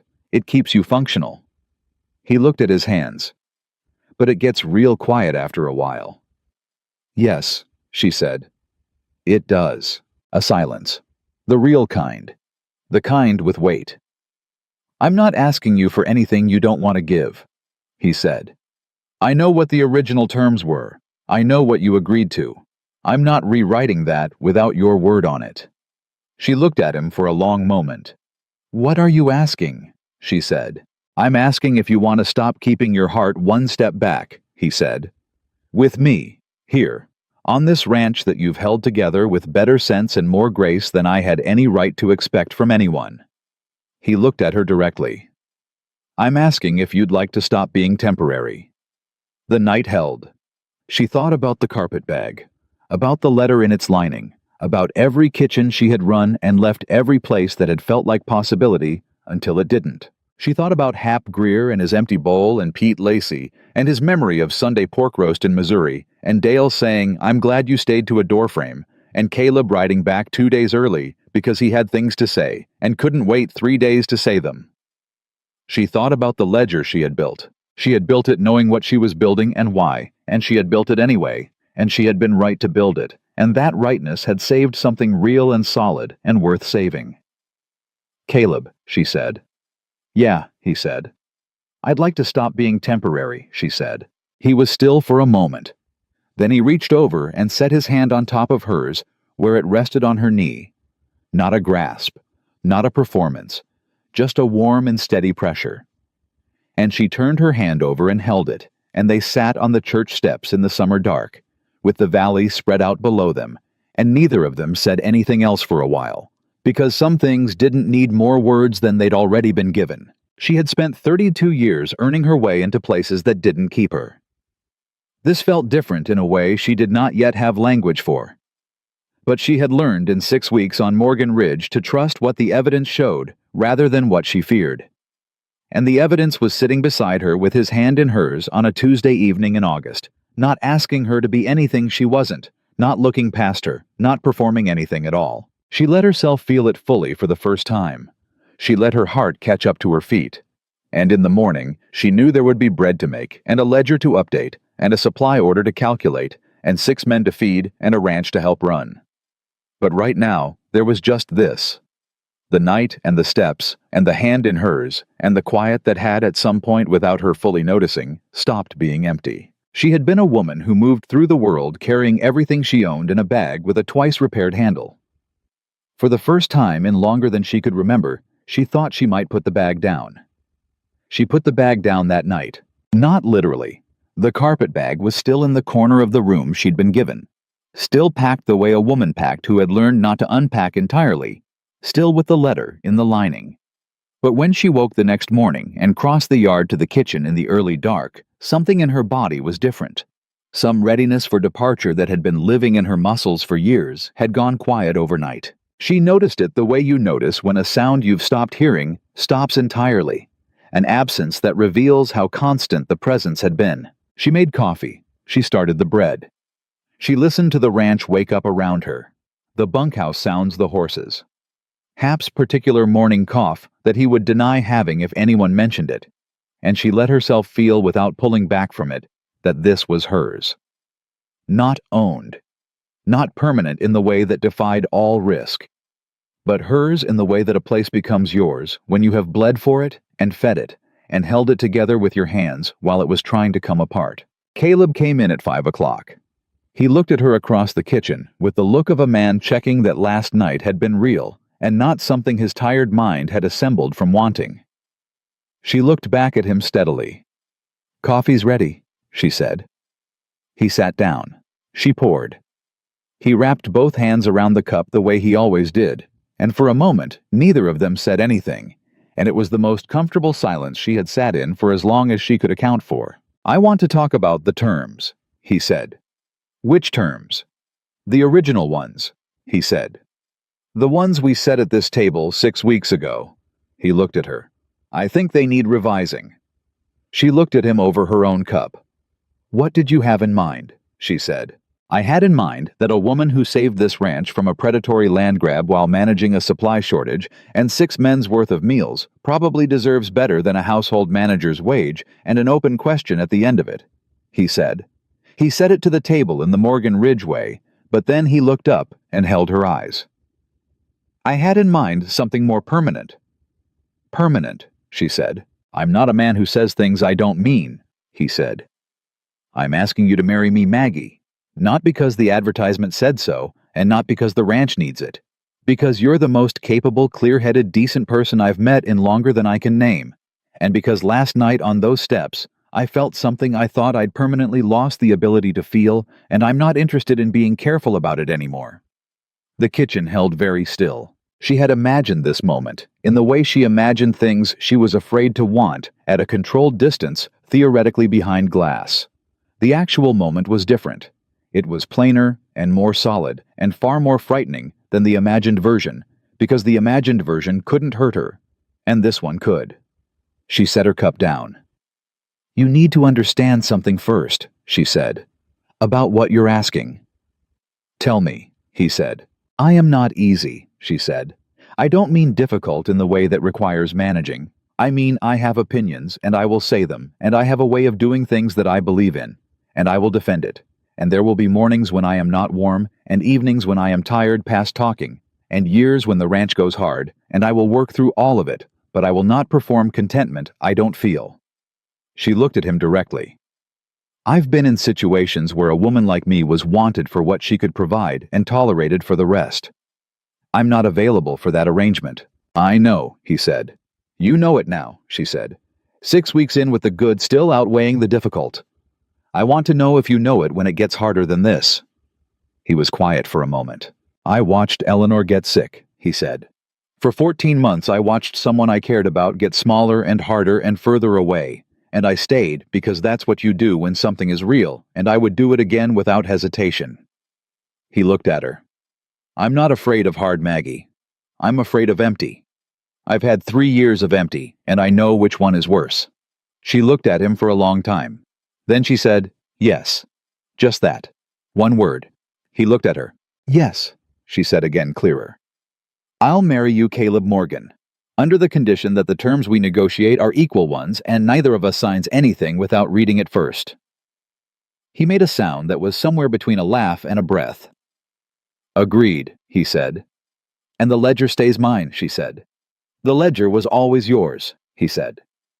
She picked up her coffee cup. "All right," she said. "Then we have bread to finish, and 6 men to feed before 7. He looked at her. "That's it." "What did you want?" she said. "Tears. Maybe just something." She stood up, and she crossed the kitchen, and she set her hand against the side of his face for one moment, warm, direct, unhesitating, and she looked at him from close enough to see the exact color of his eyes in the morning light. "You were never going to be empty again," she said. "You just didn't know it yet." Then she went back to the bread. He sat at the kitchen table for a long moment with his hands around his cup, and something on his face that was so unguarded it was almost hard to look at directly. Then he stood up, and he went to do his morning work, and the ranch came fully awake around them, and the day began. Dale found out before noon. She hadn't told him. Caleb hadn't told him. But Dale Pruitt had been operating on this ranch for 6 years, and he had developed the particular sensitivity of a man who paid close attention to the two people around whom everything currently revolved, and something in the way they moved through the morning, some small shift in proximity, some new ease told him before anyone said a word. He came to the kitchen at mid-morning, ostensibly for coffee, and stood at the door and looked at her with narrowed eyes. "Something happened," he said. She poured his coffee. "The supply wagon is due Friday," she said. "I've updated the order to account for the Alderman farm debt repayment." "That's not what I'm talking about." She handed him the cup. "I know," she said. He looked at her. Then a slow, complicated expression moved across his face. Not surprise, because Dale Pruitt had seen this coming before she suspected, but something like relief, and something like a man who had been wrong about something important, and was quietly glad to have been proven so. "Good," he said, "just that." She looked at him. "Good," he said again with slightly more weight, and drank his coffee and walked out. She stood in the kitchen and realized with a start that her eyes were doing something she hadn't given them permission to do. She turned back to the stove and did not make anything of it. But she let it happen, which was new. Pete Lacey's reaction was louder and less complicated. He heard it from Hap, who heard it from Dale, who had apparently told him in the barn, with the brevity of a man delivering a report. And Pete came into the kitchen at noon with the expression of a boy who had just received genuinely good news and was uncertain how to perform maturity about it. "Miss Turner," he said. "Pete," she said. Hap said." He stopped. Tried again. "Are you and Mr. Morgan going to—" "Yes," she said. Pete Lacey broke into a grin that started at his ears and worked inward. "That's the best thing I've heard since Missouri," he said. "High praise," she said. "I mean it," he said. "This ranch feels different since you got here. Not just the food, though, the food is. The food alone would be enough, but just everything. It feels like somewhere a person could stay." She looked at him. This boy from St. Louis, who was still growing into himself, still turning his hat in his hands when he felt things still missing his mother's Sunday pork roast, with a longing so transparent it was almost tender. "It does," she said, and she meant it. Pete stood in the kitchen doorway with his big, honest grin, and she let herself feel the full weight of what he'd just said. Somewhere a person could stay. She had been looking for that her entire working life, and it had turned out to be a mountain ranch in Colorado with a broken kitchen and 6 men who needed feeding, and a reclusive cowboy who said the true thing to door frames because he hadn't yet learned to say it to her face. She had almost been sent back before she said a word. Clara Briggs came calling 4 days later.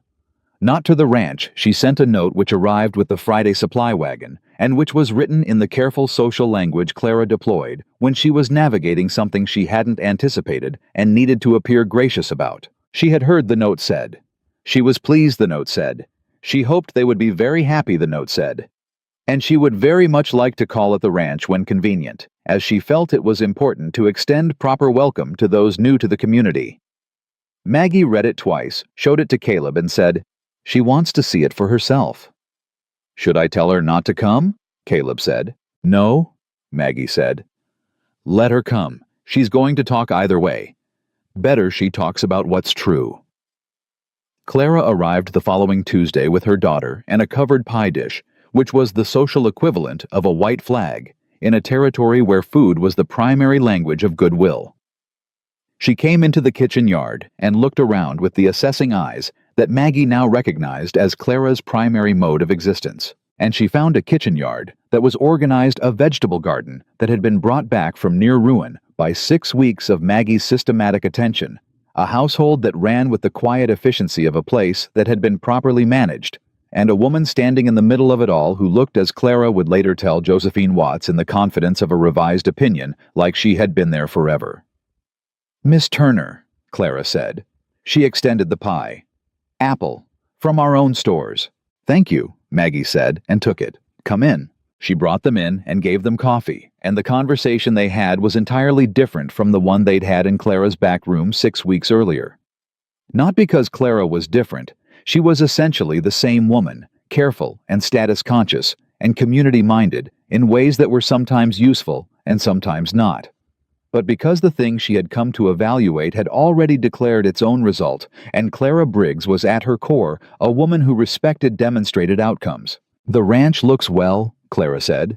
It is well, Maggie said. I understand you had a difficult situation with the Voss matter, Clara said carefully. We had a documentation problem, Maggie said. We addressed it. Clara looked at her.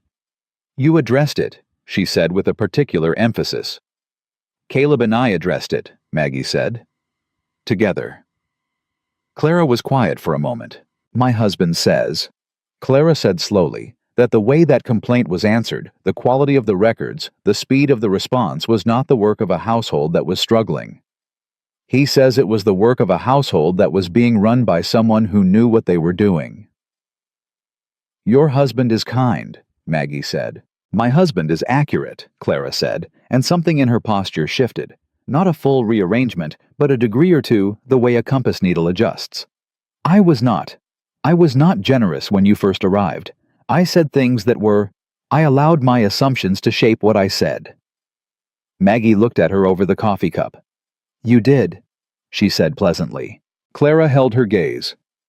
I'm sorry for that, she said.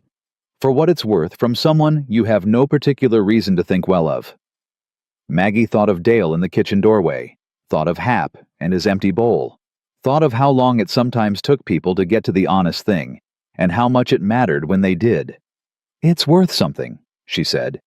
It's worth coming all the way up the mountain with an apple pie. Clara looked at her for a moment. Then something moved in the woman's face that was very close to an actual smile. I thought you might like company today, Clara said. Preparations and so on. We haven't set a date yet, Maggie said. There's a great deal of ranch business to settle first. Of course, Clara said, and then carefully. When you do, Millhaven will want to be involved. We do things properly here. Maggie looked at her. Is that an offer, Mrs. Briggs? It is, Clara said. If you want it. She did want it.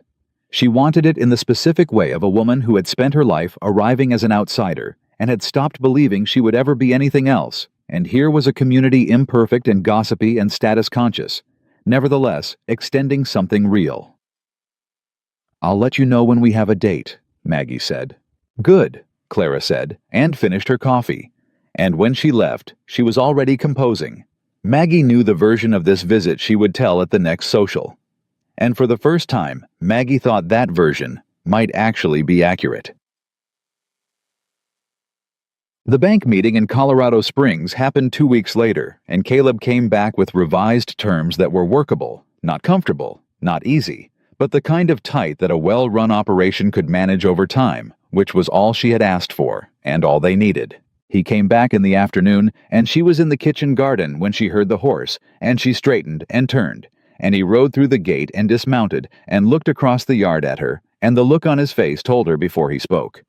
She walked toward him. He walked toward her. They met in the middle of the yard, and she said, workable terms, he said. She let out a breath. The north pasture, she said. Ours, he said. Clean. For as long as we can make the payments, and I intend to make the payments. She nodded. The supply wagon should be here by Thursday, she said. I've adjusted the food budget to account for the increased payment schedule. It's tight but manageable. I've found 3 efficiencies in the monthly ordering that will help. He looked at her. That's the first thing you want to say, he said. It's the most immediately actionable, she said. Maggie. She looked at him. We saved the ranch, he said. She let that land. Let herself actually feel it not as a task completed and filed, but as a real thing, a solid thing, a place that would still be standing next summer, and the summer after that, because of what they had done together in the last 6 weeks. We did, she said. He took her hand right there in the middle of the yard in plain view of the bunkhouse and anyone who cared to look. "I have something for you," he said. He reached into his coat pocket and brought out a small piece of paper. She took it. It was a receipt from a hardware store in Colorado Springs for a quantity of lumber window grade suitable for a small addition to an existing structure. She looked at it. "What's this for?" she said. "The kitchen's too small," he said. "I've been thinking it since your second week here. You've been managing with half the workspace you actually need." He looked at her. "I ordered the lumber. It'll be here in 3 weeks. I thought if you told me what you wanted, I could build it." She looked at the receipt, looked at him. A kitchen addition. Not a gift, not a gesture. The most practical possible expression of permanence and investment in the space where she worked, built to her specifications with her hands consulted at every step. She understood him, she thought.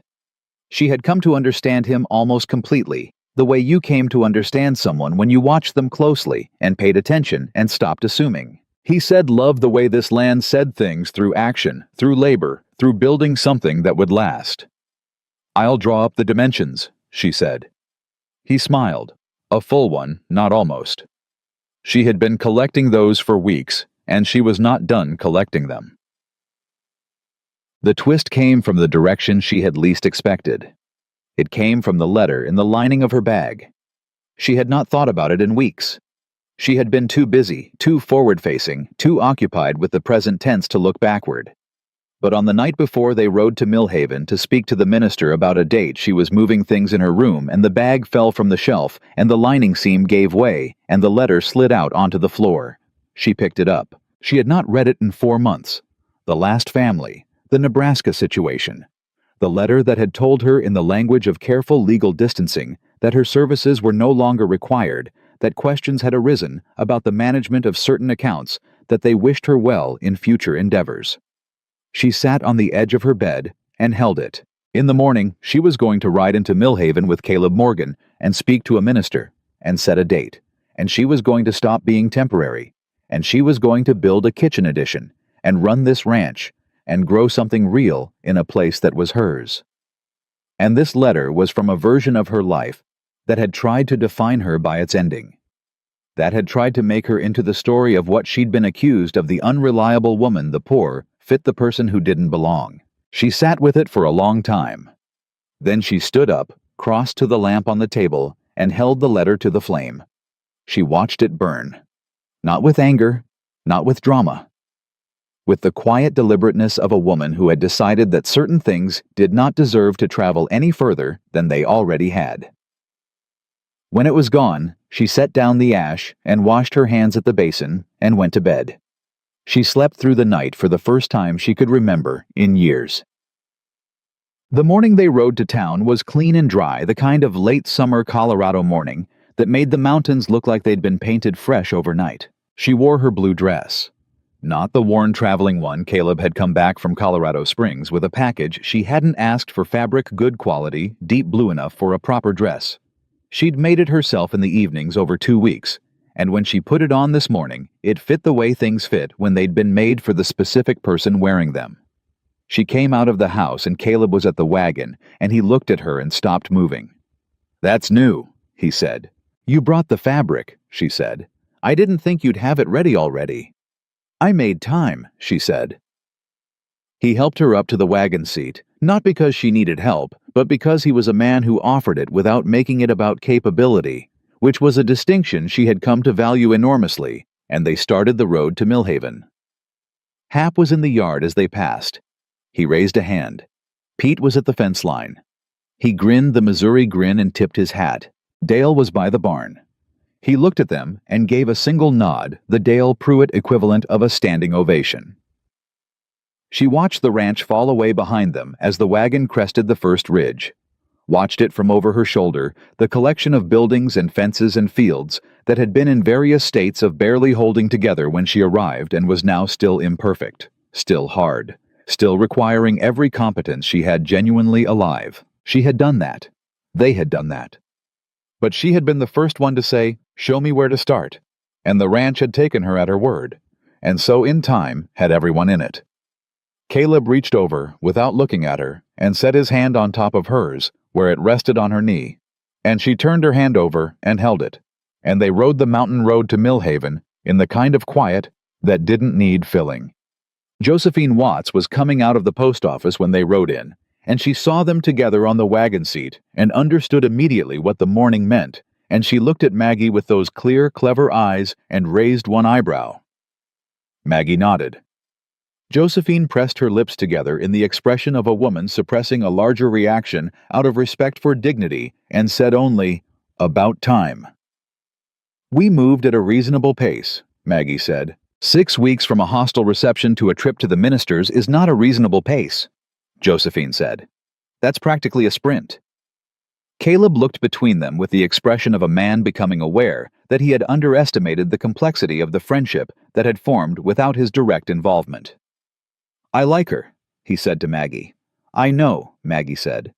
"She's useful." "Deeply flattering," Josephine said and went on her way. The minister was a quiet man named Whitfield who had been in the territory long enough to have stopped being surprised by anything.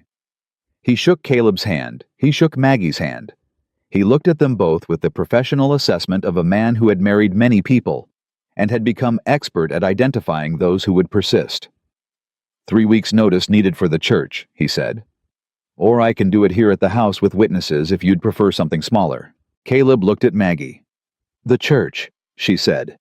Not because she needed it. She had long since stopped needing other people's witnessing to make things feel real. But because this was a community she was entering, and entering it properly, mattered, and Clara Briggs had offered involvement, and she had said she would let her know, and she intended to keep her word. 3 weeks, Caleb said. The minister wrote it down. They walked out into the Millhaven street in the late summer morning and stood for a moment in the sunlight, and Maggie looked up and down the street of the town that had talked about her before she spoke and judged her before she worked, and was now 3 weeks hence going to stand in its church and watch her married. "Are you all right?" Caleb said. "Yes," she said. "You have that look," he said. "The one where you're calculating something." "I'm not calculating," she said. "I'm just taking account." "Of what?" She looked at the street, at the feed store where Ridley had spread the first story, at the dry goods sign with Briggs on it, at the schoolhouse at the end of the road where Josephine Watts taught children to think clearly. "Of how far things travel," she said, "from where they start to where they end up." He looked at her. "That first morning," she said, "when you told me I couldn't stay if I couldn't work. Maggie." "No," she said. "I'm not bringing it up as a wound. I'm bringing it up because it's remarkable. Because I stood in that yard and I thought this is just another place that won't keep me. I thought I had 3 days and then a long ride back and another arrangement to find." She looked at him. "I had no idea it was going to be anything else." He was quiet for a moment. "Neither did I," he said honestly. "That's what I'm taking account of," she said. "The distance between that morning and this one." He reached over and tucked a strand of hair that had come loose in the ride back behind her ear, and the gesture was so simply intimate, so unperformed, that she felt it all the way through. "Long way," he said. "Yes," she said. "It is." 3 weeks later, on a Saturday morning in September, with the summer heat finally beginning to ease its grip on the Colorado mountains, Maggie Turner married Caleb Morgan in the Millhaven church. Dale stood witness. Hap cried, which he would deny. Pete Lacey wore a clean shirt that he had clearly ironed himself badly. Josephine Watts sat in the third row and did not even attempt to suppress the expression of a woman who had been right about something from the beginning. Clara Briggs had organized the flowers, and they were good flowers, and Maggie acknowledged this without irony, because Clara had done it honestly, and effort deserved acknowledgement. The minister said the words. They said the words back. Caleb's hand was steady in hers. She had expected her own hands to shake. She was under the practical surface, a woman of deep feeling. And this was a large feeling, but they did not shake. They were steady, in the same way they were steady over dough and ledgers and legal letters. Her hands had always known what they were doing. Afterward, she stood on the church steps with her husband, a word she tried for size in her mind, and found it fit, and looked out at the small assembled faces of a community that had come around to her by way of apple pie and revised opinions, and the simple accumulated evidence of a woman who stayed when staying was hard. Caleb said quietly, for her alone, "You all right?" She looked at him. At the ranch that was 2 hours north and waiting with its kitchen and its ledger and its 6 men who needed feeding, and its north pasture, that was theirs clean for as long as they could make the payments, which she fully intended to ensure they did. She looked at the man beside her, who said true things to doorframes and built additions to express what he couldn't always put directly into words, and had ridden back 2 days early because he had things to say and couldn't wait. She thought of the bag with the twice-repaired handle, of the letter that was ash, of a woman who had stepped off a stage in the Colorado dust and been told she couldn't stay if she couldn't work, and had said, "Show me where to start," and had not once in 6 weeks of judgment and shortage, and legal threat and social scrutiny, and the slow, terrifying work of letting her heart catch up to her feet, not once looked back. "I'm not a guest here anymore," she said. Caleb looked at her. Something moved in his face. Recognition and certainty, and the full warmth of a man who had come back from 3 years of empty to find someone standing in his kitchen who refused to leave. "No," he said. He took her hand and held it, and said the thing plainly without a doorframe to say it to. "You were never a guest. You were always the one this place was waiting for." And that was the truth of it. Whole and unqualified, a woman who had been turned away from every door she'd ever stood in front of, who had carried everything she owned in a bag with a handle repaired twice, who had walked onto a mountain ranch in the Colorado summer, and asked only to be shown where to start, and had started and had not stopped, and had built something so solid and so real that the ground itself seemed to have rearranged around her. Maggie Morgan stood on those church steps in September and felt for the first time in her life completely and irrevocably home.